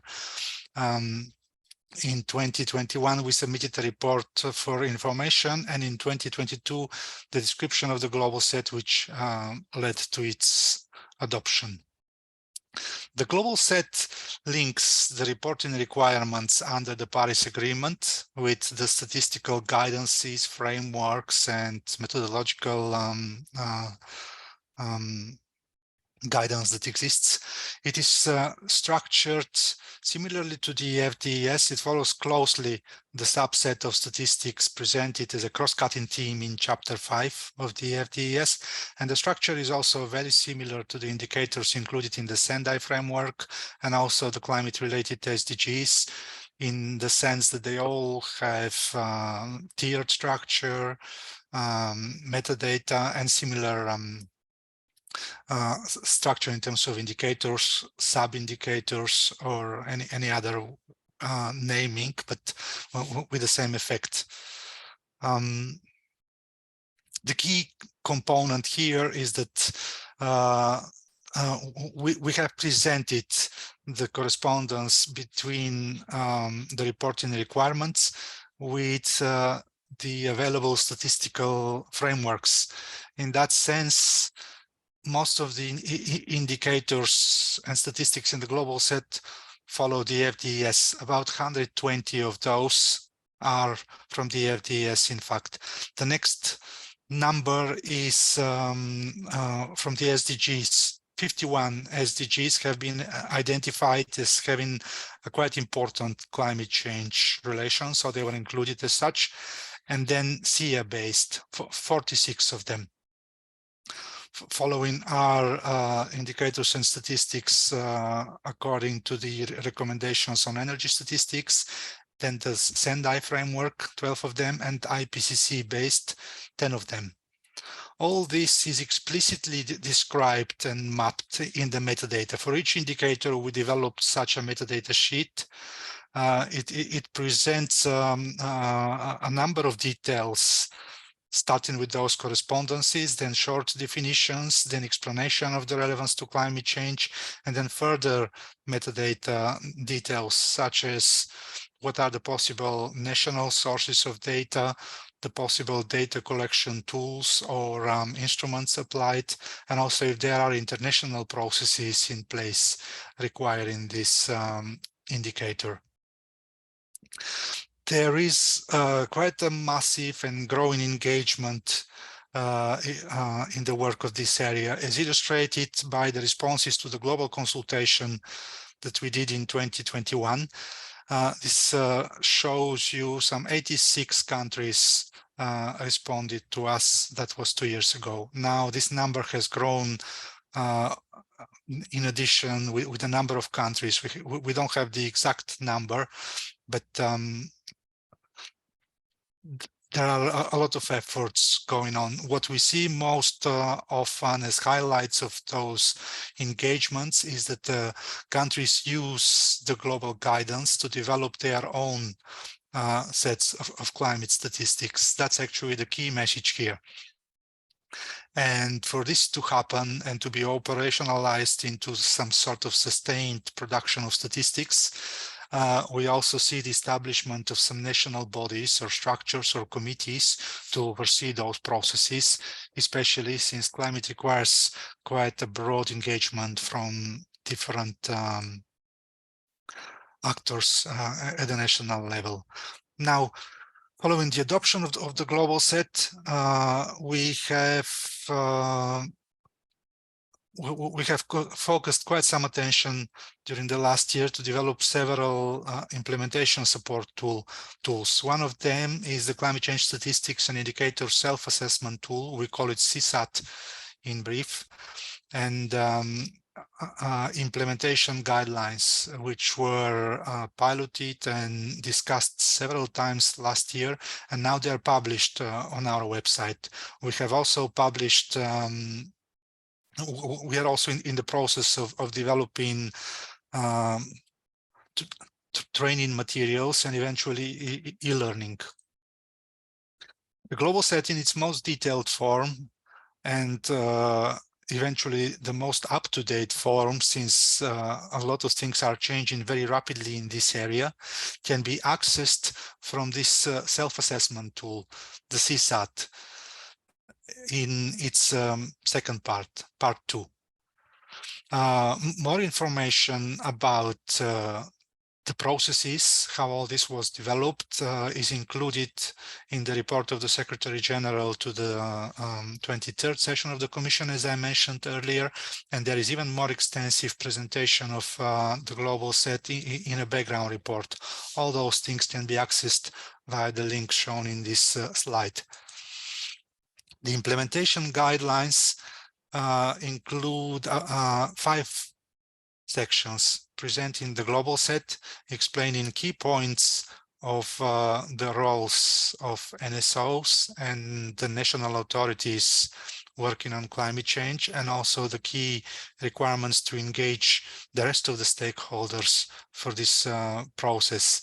The key sections here I would emphasize are section 4, which highlights the key component, the key messages, steps needed to develop a national program, something that needs to be in place in order to move towards the production of specific numbers, data, and statistics. That's in section 5. Again, you can see the text. They are short guidelines in the link provided here. The objective, as I mentioned, is to help the countries realize how the climate policy authorities would benefit from engaging with the national statistical system, with the NSOs on one hand, and also to help the NSOs to increase their awareness and help them engage in the processes of climate change. There are some highlights as well that NSOs have a specific role to play here. It has emerged to our attention that often, despite the massive developments at national level on the climate side, there may not be sufficient В области awareness климата, тем не менее, возможно, нет related, and especially data quality, data assurance بهذه المؤسسات وأهمية جودة البيانات might be already covered by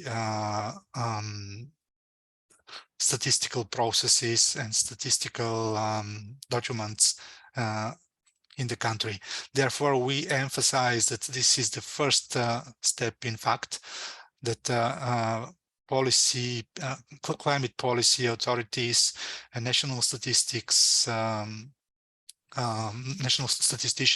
need to establish such a dialogue. We have provided a few strong examples that we could find from throughout the world in those guidelines, which emphasize very well what sort of benefits will emerge from such a collaboration. Here we mentioned Mauritius, but my colleague Vlad just emphasized that Suriname is one of those who managed to kind of surprise us every time with new outcomes in those processes. The key point, as I mentioned, from building a national program is to start a self-assessment to obtain a good understanding what data is available, what are the gaps, and what is needed for improved policy implementation and monitoring in the future. That can be done using the CSAT. I will mention a few, I'll provide a few more details in a moment, but it's meant to materialize in a sort of a working plan with steps and implementation points for which we have tried to assemble some consistent guidance. But of course, there is a lot of variation, a lot of national things being done from which we still need to learn before we would be able to provide a more consolidated and probably consistent guidance on this. The CSAT was structured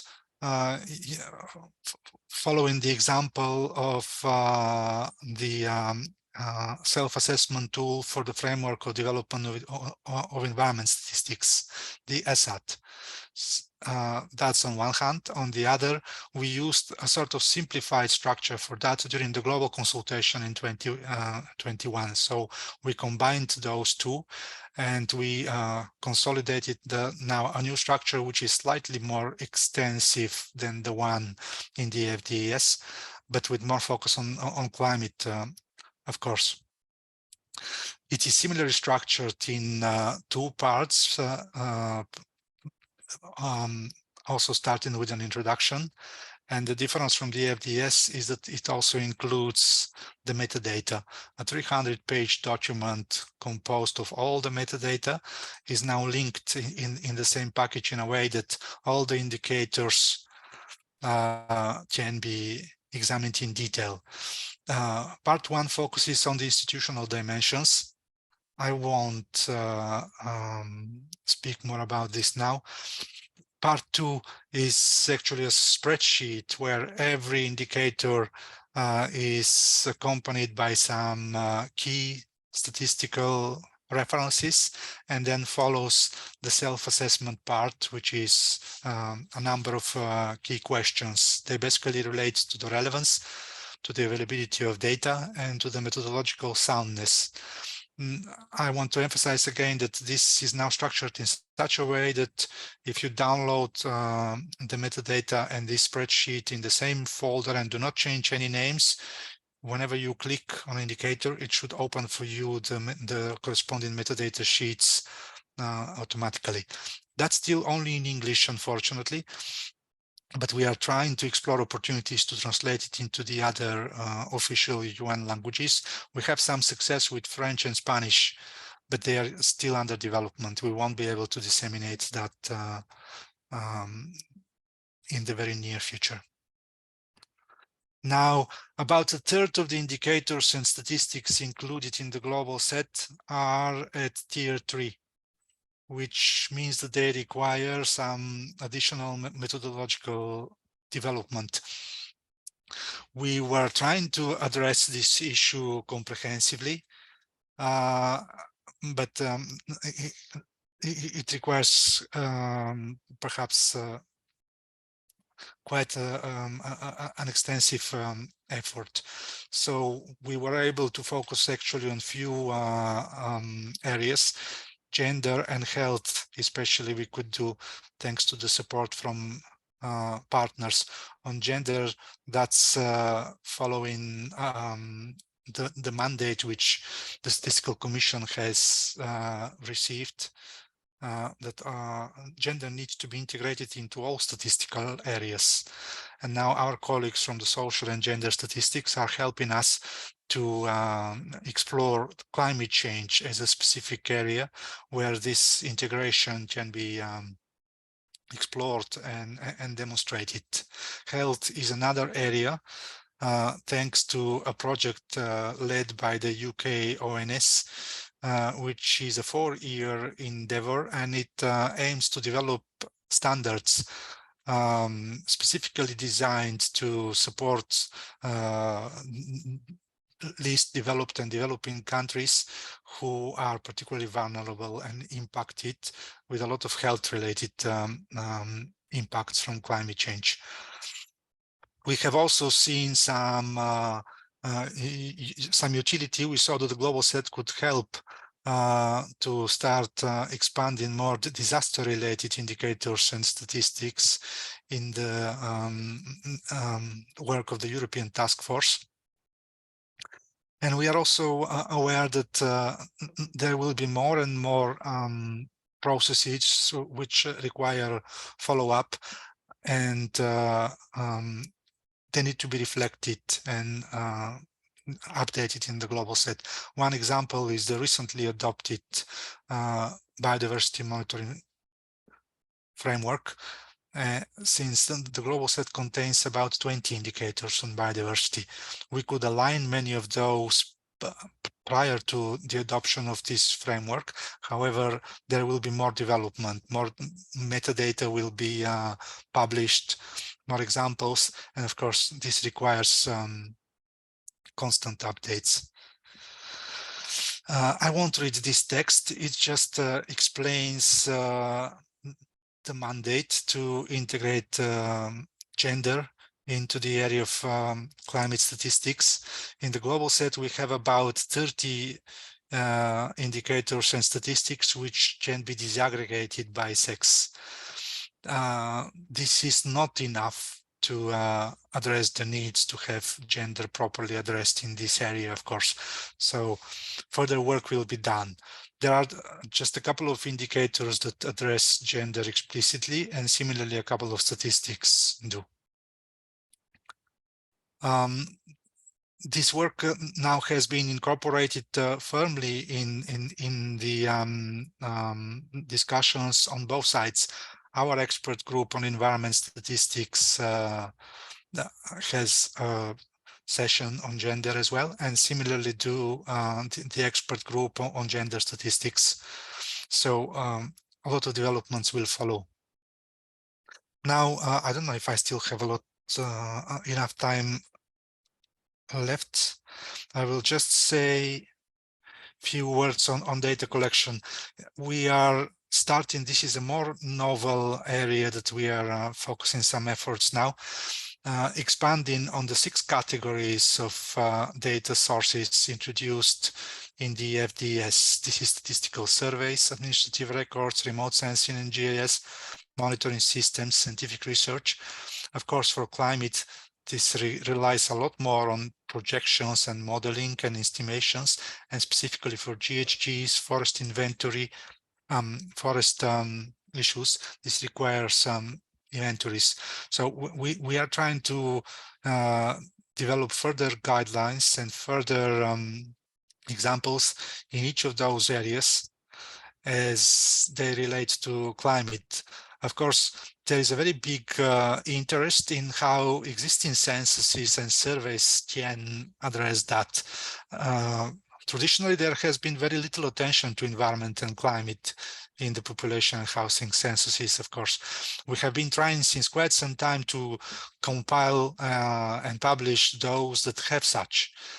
A number of examples can be explored in the link on this slide, both from censuses and surveys. You can see sections which relate to environment mostly, and more recently this happens also for climate. Hey, Emil, yeah. Sorry, could I ask you to start to draw things to a conclusion? That'd be great. Thank you. Yes, I need to do that. I realize, sorry. Okay, this is an important one. This is the latest example from the 2022 population and housing census of Tanzania, where for the first time the country managed to introduce climate-related questions in the 3 components of their census. That's on one hand. On the other, it was also the first time that all this was done in spatially explicit way. The coordinates were recorded for every household. So this indeed opens a very important and very strong opportunity to analyze and estimate a lot of what we have suggested in the global set. I think I'll have to skip. So yes, this is about the surveys. As I showed you the link previously, in a number of those, like labor force surveys, household surveys, we have provided examples where climate has been addressed. Also in the implementation guidelines, we included several examples where countries managed to design a specialized climate change survey. Well, several, there are actually only 2 up to our knowledge for now, Bangladesh and Nepal, but there is a lot of interest, others will come. We have, in this slide, I have listed the indicators which require data from censuses and surveys. I won't read them, but such exist in all the 5 areas of the global set. Some more information we have extracted here from the responses to the global consultation in 2021. You can see here by region how many countries said that they have incorporated some climate-related issues in existing censuses or surveys. And then what sort of surveys those are. Just to emphasize, this is my last slide. What we try to encourage now is that countries may use the opportunity to introduce climate-related questions in the population and housing censuses, or design specialized surveys, or use both instruments that will help to fill many of the data gaps that will be revealed with the self-assessments. We also invite countries to share with us whatever they manage to develop, since this is one of the areas with tremendous interest. That's one area. The other 5 that I mentioned is data collection types. We will we will look more into those in the future. One of them includes geographic and remote sensing sources. I'll finish here. Thank you very much. Okay. Thank you very much, Emil, and it was great to hear about kind of all the work that UNSD are doing in this area, and so very glad to kind of hear you stressing the importance of metadata at several points. So we're now going to kind of move across to Europe to Gozia from UNECE, who's going to share with us about the Conference of European Statisticians core set of climate change related indicators, as well as some upguiding guidance that they're working on the role of NSAs in achieving national climate objectives. So Gozia, over to you. Thank you. Thank you very much, Richard. Could you just confirm that you can hear me and that it's okay that I'm sharing my own slides? Yep, Okay. That's working great. Thank you. Thank you so much. Thank you so much for the opportunity to speak to the webinar participants today. My name is Gosia Ćwiek, or Małgorzata Ćwiek in full. I'm responsible for the work on climate change related statistics in the statistical division of UNECE. And my presentation today will aim to introduce the Conference of European Statisticians core set of climate change related indicators and statistics, and also say a little bit about the upcoming guidance on the role of NSOs in achieving national climate objectives. And before I dive into details, I'm going to say upfront that I have a number of slides in my presentation that I'm going to just skip through in the interest of time, and I've just included them for future reference by meeting participants if the slides can be made available to them. And also, I wanted to reiterate that all the work that I'm going to be presented has been carried out over a number of years through teams of specialists working under the Conference of European Statisticians. So these are groups or working groups of interested countries and organizations that contributed to the work for which we provide the secretariat. So I'm going to start with just a little bit of a background and to kind of revisit the basics very quickly. As it has been mentioned, UNECE is one of the UN regional commissions, is the commission for Europe, as the name says, but actually it includes 56 member states from Europe, North America, and also Central Asia. So the name is a little bit misleading. And the work on climate change related statistics, as all other statistical work, is carried out under our main intergovernmental body for statistics. That's the Conference of European Statisticians. The members of the Conference of European Statisticians are the heads of the statistical offices from all our member countries, and also from the CS. There are CS members who are not UNECE member states, for example, all the non-European OECD member countries, and also any UN country that participates actively in the work can become a member, which has been the case for other countries too, such as, for example, South Africa, but there are more like that. So in total, there is a little bit more than 60 countries that participate in this work regularly. The work on climate change related statistics specifically has been carried out for a little bit over 10 years already. And the primary objective has always been to make official statistics more useful for climate change analysis and policy.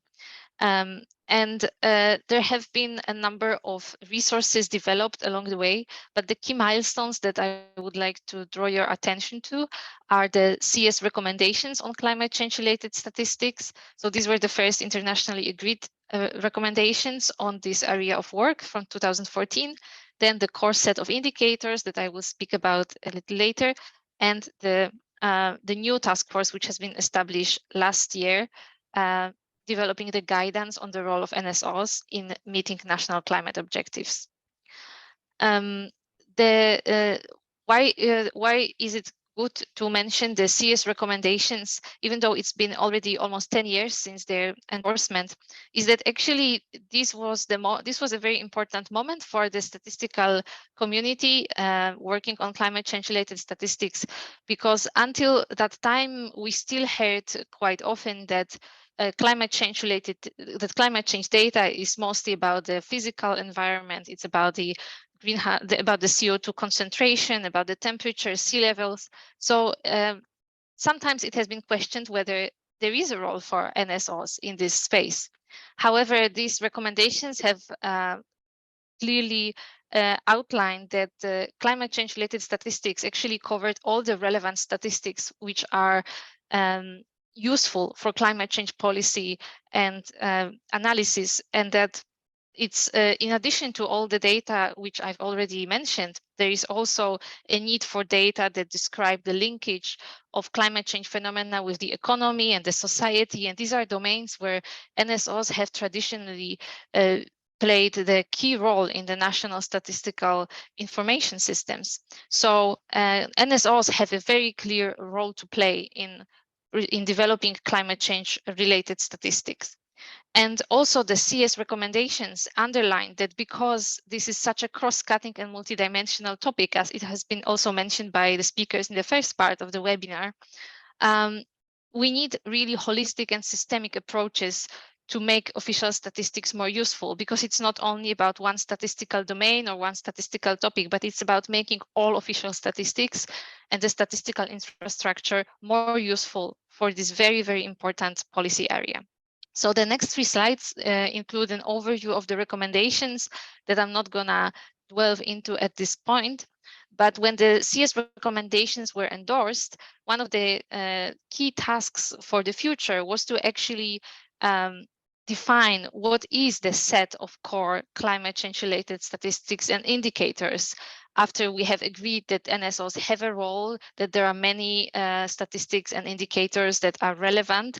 So then the conference has actually decided that it's very clear that this topic will only gain more importance. So more and more countries will be producing climate change related statistics. So it is important to agree on a core set of climate change related indicators and statistics, so that we can, as soon as possible, have some, at least minimal set of indicators which are internationally comparable.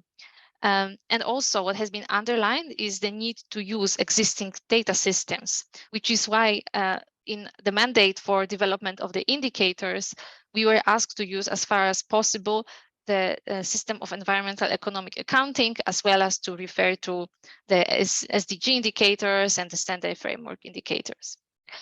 So this is why the work on the CS set of core climate change related statistics and indicators was started. And as I've mentioned, all our work is done through these teams of specialists, which are task forces or steering group. So in this case, it was a task force that was chaired by Italy and vice chaired by Luxembourg, that have embarked on the task of identifying the core indicators and providing some implementation guidelines. So the task force has the final indicator set was published in 2020, and it was endorsed by more than 60 CS member countries, covering 5 areas that were defined by the CS recommendations. That is the drivers, emissions, mitigation, adaptation, and impacts. Out of the 44 indicators, 27 are based on SIA, 8 are SDG indicators, and the 4 are Sendai framework indicators.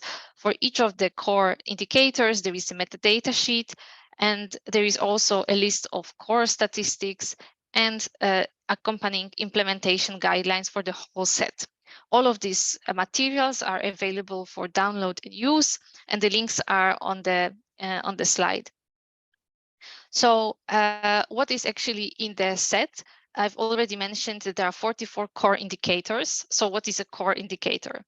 When the task force was given its mandate, it has been indicated that we should focus on indicators that help to paint the main picture, the big picture, and answer the main policy questions in an internationally comparable way. We are also asked to use indicators that will not require a frequent update, so they will be resilient over time. And as I've mentioned, to use indicators from existing frameworks.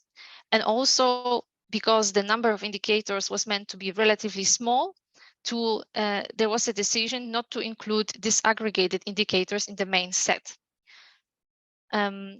So there was also a list of core statistics. So these are the statistics needed to compile those indicators and the statistics that are needed for compiling the greenhouse gas inventories.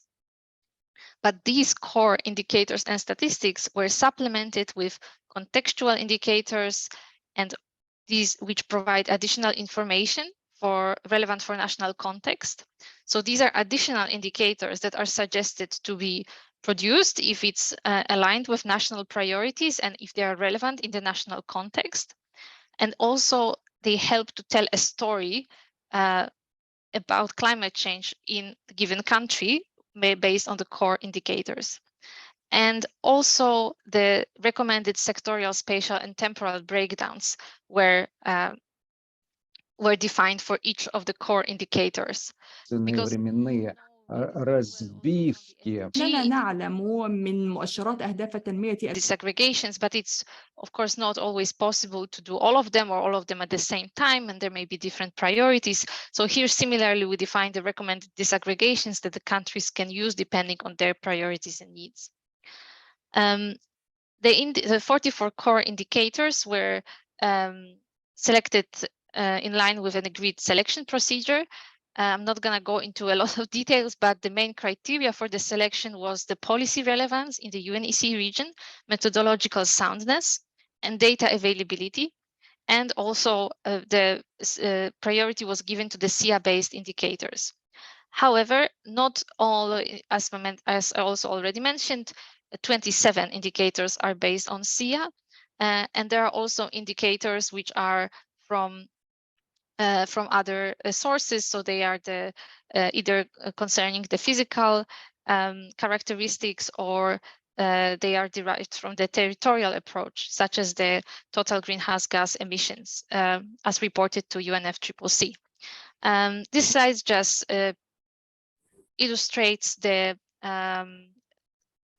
under each of the main areas of the set, sub-areas were defined, such as national total, production, consumption, physical condition, water resources, and so on. And while selecting and refining the indicators, the task force has been trying to be as comprehensive as possible. So while keeping the total number relatively small to cover as many of these sub-areas as possible within each area. And as I've already mentioned, there are also indicators not based on SIA in the set. And the next two slides actually explain how this has been treated, that there are some indicators for which both SIA-based indicator and a territorial-based indicator is included. The difference is very clear from the name of the indicator and from the metadata sheet. And the metadata also explain what is the difference in the both in the methodology and in the interpretation of such an indicator. So this could be a good resource for those countries that produce both type of the indicators and want to know how to communicate that. The indicator set is also split into tiers, similarly as DGs and the global set from the indicators that are methodologically sound, regularly produced, to indicators without established methodology. And also in the set, we have two placeholders where there was a broad agreement from all the experts and the conference that there is a need for an indicator on this particular topic. It's very highly policy relevant, but such an indicator has not yet been defined. So unfortunately, this was the case, but this is why you can see also placeholders. The next slides simply illustrate the content of the set, and I'm not going to speak to that, but if it's useful for someone in the future, it's just an overview. What kind of indicators are included for each sub-area and what tiers do they have. So this work has been, the indicators, the metadata are available, and also the implementation guidelines. And the implementation guidelines are a very short and practical document describing step by step how to approach developing of such an indicator set using examples from Kyrgyzstan, Luxembourg, Russian Federation, and Switzerland. Very concrete, for example, action plans, timelines, prioritization. So I think it's a very useful, very practical document. And now, very, very quickly, I'm gonna say a few words about the new work that we've embarked on in February 2022. Since this is upcoming work, there is not yet so much to present in terms of the outputs, but maybe it is important to say why this has been started. And I think this webinar actually illustrated this in a very good way, that we see it very clearly that there is, on one hand, a very high demand for the data related to climate change, but at the same time, we still see a lot of gaps. And we still see that there is a clear gap between the producers and users, that we have users that theoretically say we need the data, and then there is either no resources for the statistical offices to produce them, or the collaboration is lacking, or there is even simply not awareness on what the statistical offices can contribute in each dimension. So while the resources that we've developed in the past, they all remain valid, with all the developments and all the new demands coming up, there was a need to just reassess and re-examine and give very concrete examples of how statistical offices can contribute in various areas. So we have formed a group, and the group is currently working. We are going to circulate the first publicly available draft in autumn this year.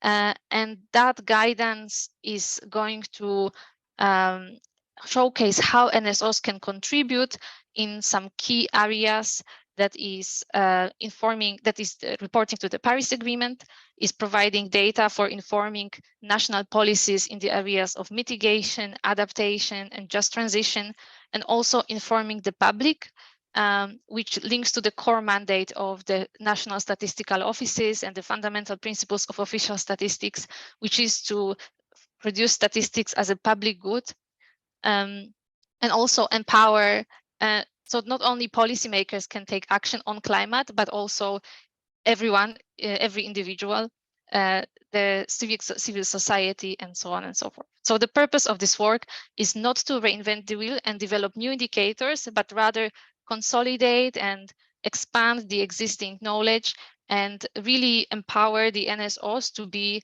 an active partner for the policymakers to discuss the data needs, to find out where they can contribute, how, and to inspire new ways to also new ways for the NSOs to be involved, because also in the statistical community, as Gabriel mentioned at the very beginning of this webinar, there is a lot of innovation, there is a lot of development. Statistical offices take up new roles, which is beyond really being the data provider. And these are all the qualities that can contribute a lot to solving to addressing the challenge of climate change that we are all facing. So with that, I'll stop, and I'll just say that I leave at the end also a number of links to resources that we've been producing. And if anybody has any question about any of these resources, the ongoing work, I'm very happy to provide more information by email or during the discussion time. Thank you very much. Okay, thank you very much, Gozia. It's very informative, and I'm sure, as you say, kind of the slides will be a very helpful reference to people. I think time is starting to run away from us a little bit, and I kind of really don't want us to kind of go over time. So what I'm going to suggest we do now is, if we can go directly to Nazira's presentation.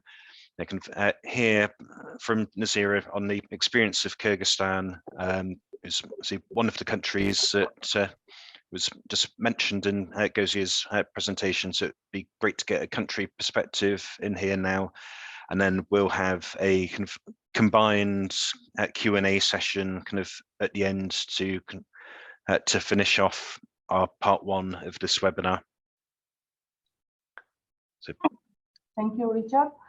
Dear colleagues, good morning, good evening. I will make my presentation in Russian, so please could you switch language. Доброе утро, уважаемые участники сегодняшнего. Good morning. good evening, good afternoon, distinguished participants. My name is Nazira Kerimalieva. I'm National Statistician Committee of the Kyrgyz Republic representative. I will speak about our disaster-related statistics in the Republic of Kyrgyzstan. At the very onset of my presentation, I would like to say that Kyrgyz Republic, as many other countries, assumed responsibility within very big number of international commitments and treaties. And in the framework of these commitments at the national level, we have adopted a number of national programs of actions which imply a number of activities in the area of climate change, including a number of indicators related to climate change as well. Also, we have to mention that the Kyrgyz Republic in 2021 has adopted the national plan of actions and the report within which we have a number of additional commitments as well. Now, I should say that we are one of the key producer of the national statistics with a number of climate change related indicators. We started these activities long ago, since 2018, and this was the first step in the framework of which we established a working group which is composed of a number of related ministries and agencies. Also, we work in line with the recommendations on behalf of international experts on how to incorporate climate change related statistics into the NSO's activities. And of course, in this regard, we have to thank the UNEC team, because we worked a lot together there with UNSD, and based on UNSD indicators, we started incorporating this type of statistics into our national reports. But this was not it, because at that time we had to produce more detailed analysis, because there could be various aspects in terms of differences in our approaches and calculations. That is why we made an analysis of our methodological comparison of indicators.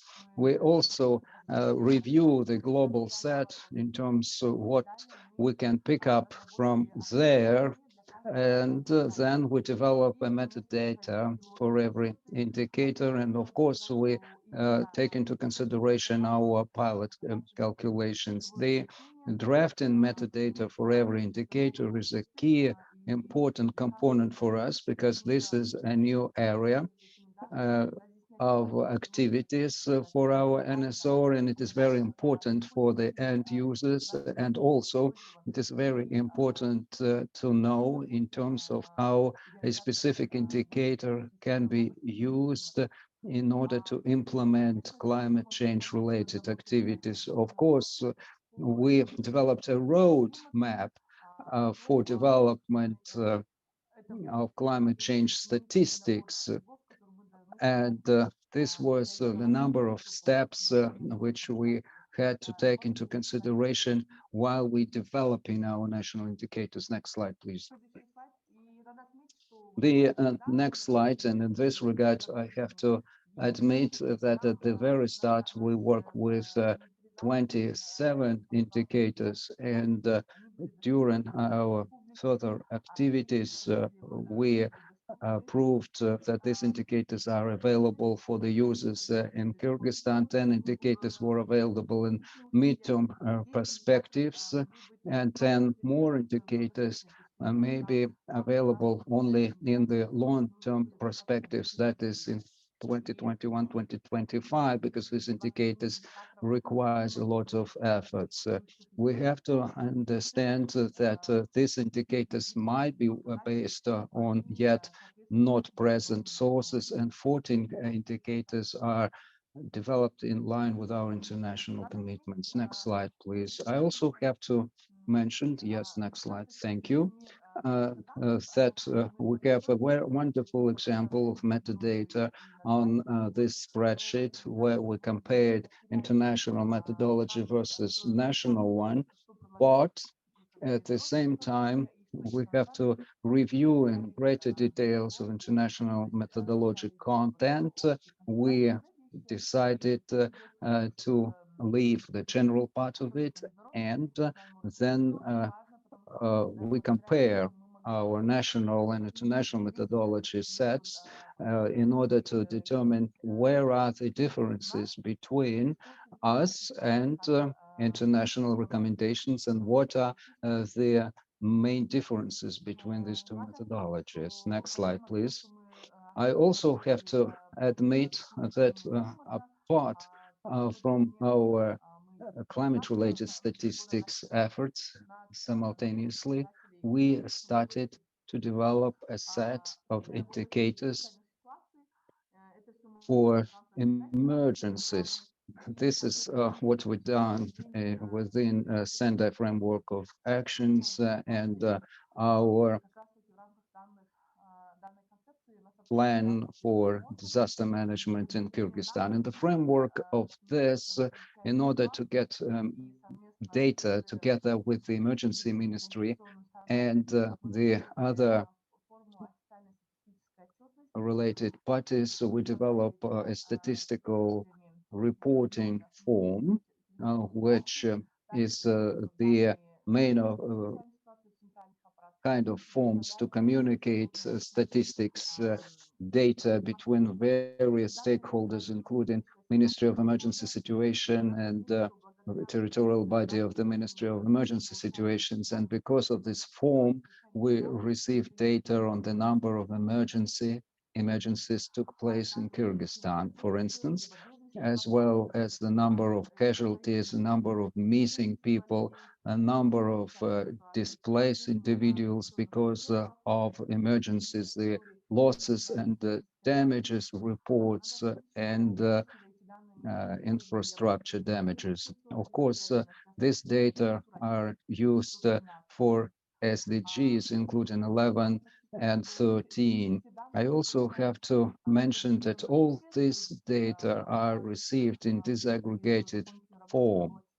And of course, it requires additional efforts, but in the framework of improving our statistics, we disaggregated this data on sex, age, employment, as well as we have statistics there of people with disabilities. Next slide, please. And also, I have to mention that we are not just finished with this, but we are ready for future steps. So we understand our huge commitments at the global and regional and national levels. Of course, it is related to climate change and water resources management according to our presidential decree. We continue our activities in this regard, and we have a number of projects there. In particular, we are implementing the roadmap for 2023-2024 in the framework of these activities. First of all, we are focusing on capacity building for statistical departments, for statistical development. And we understand that we need to speak, first of all, in this regard about data disaggregation needs, developing educational materials. And further on, the next step, according to this roadmap, is a national set of indicators taking into consideration new national priorities and new global trends as we heard just now, 44 indicators of EU and this ST. We would like to work with them. We would like, of course, to expand the number of indicators. As a matter of fact, there are much bigger number of them versus those we work in now. We will develop the number of indicators and we would like to not just to finish some indicators and finish with them. As a matter of fact, this roadmap is ever developing guideline for us, and we may add more and more indicators to this roadmap as time goes by. With this, I would like to finish and thank you for your attention. Okay, thank you very much, Nazira.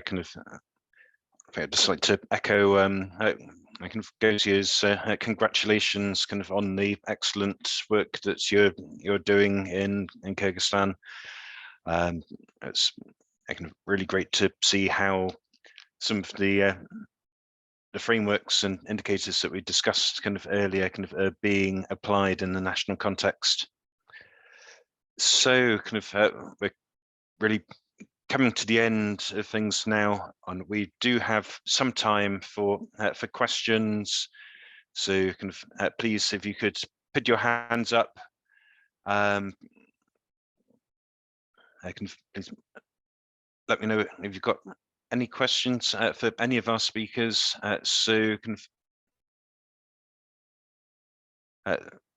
I see we've got a colleague from Armenia, I think. Yes. Naira. Yeah, thank you. Thank you, Nazira. Really, it was very interesting. A good job done. Tomorrow, I also have a presentation regarding emergency situations, statistics on emergency situations in Armenia. But you spoke about, I have a question regarding the disaggregation of these emergency events. You told that it is disaggregated on territory level. What do you mean? By settlements, you have this information, or regions? In which level it is done? Thank you. Yes, we have by regions. According our statistical form, we got data. We get data usually disaggregated by territory. And from our side, we all the time try to check the quality of the data and try to analyze. But actually, I can say that our Minister of Emergency works quite well. I think it's one of the agencies who is have like good system, because they provide us regularly this statistical form. And I also should to say that the statistical form approved within our working plan, or statistical working plan, which approved by Cabinet of Ministers. So it's on the high level. So that's why we have data regularly. And also, as I said, it's by regions. I can share the statistical form if you would like, because I think maybe it's quite complicated to understand how it looks in general, but I can share because we have data within this and with different regions. Do you publish geospatial data? No, for now, no, but actually we have some plan, but for now, no. But we have some plan with the Minister of Emergency, but we need more time because it's quite complicated for them as well, and for us. It's new things. Thank you. Okay, that's great. Thank you very much. So, do we have any more questions for any of our last few presenters, from UNSD or UNECE, as well as Nazira?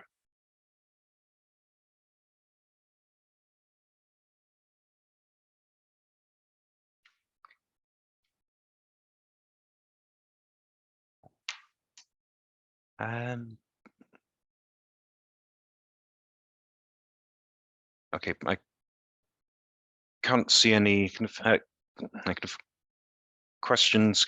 I just had a very, well, not sure it is a quick question, but perhaps if you can try and give a quick answer, nonetheless. I was wondering what's your one piece of advice you have for an NSO who's starting to think about developing their climate change statistics, but is perhaps feeling a bit overwhelmed by it all?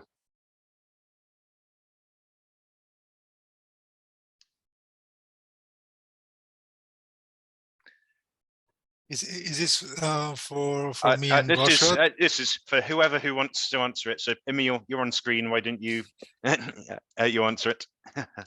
It's a good idea. Yes, thank you. Yes, the example of Kyrgyzstan immediately made me think that it's probably a very strong example. Maybe it's similar in many other countries, that it's probably good to start with what is more established. And in this case, I think that the work by EC, the shorter list, the core set is probably more familiar and more understandable for the countries in the region. I see that they also use the global set to complement and see what might be missing nationally. That's something that I just thought is probably a good example. One of the reasons that we need to dig a lot deeper and a lot further in the global set was that there were reactions like, okay, what is available now in the international guidance is pretty much what is, let's say, best known or kind of easier to understand. What is not available, of course, is the situation in countries like SEEDS and also like least developed countries with huge territories, arid territories. There, it's particularly challenging to provide guidance.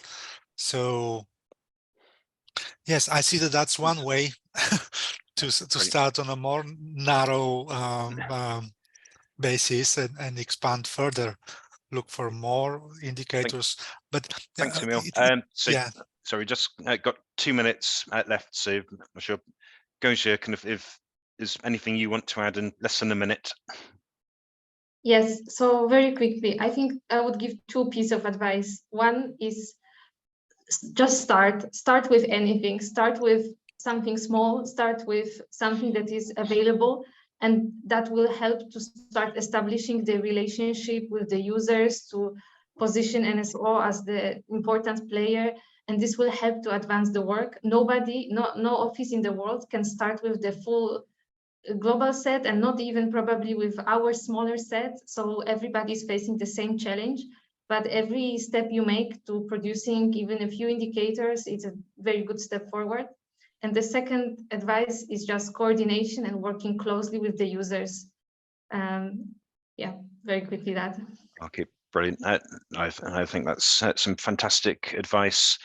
So I think on that note, I think it's time to bring today's session to a close. I think we've had some wide range of very informative presentations, and I'd like to say thank you to everyone who's presented or otherwise helped contribute to discussion. I particularly want to mention Katya and Roxy in UNEP, who've been co-organising this webinar with ESCAP, as well as my colleague Kunpor, who's been working tirelessly to make everything happen. Just to confirm that we're going to look to share all the materials of the webinar, but most importantly, a reminder that this is just half time. It's a 2-part webinar, and we'll be back tomorrow, focusing first on international statistical frameworks and guidelines for disaster-related statistics, hearing some more examples of how they've been applied in countries. We're also going to focus on some of the ongoing global initiatives of relevance before starting to think about the way forwards from here. So that's it's about everything today. Kind of, I see colleagues from kind of ESCAP. Kind of, you just have your hand up now. Wafa, if you'd like to come in very quickly.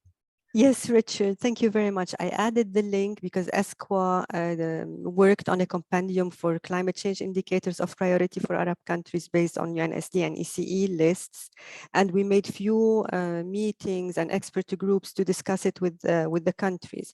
So I added the link and it is there. If countries want to, you know, start working on this, it's a shorter list, but it's something that was discussed with countries and can be, you know, as a basis for countries to work on. Thank you very much, Richard. Brilliant.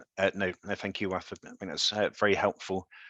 So kind of, yeah, that's it from us for today, and we'll see you tomorrow, kind of at the same time, where I think there's going to be a lot more kind of helpful kind of presentations and discussion. So see you then. Great.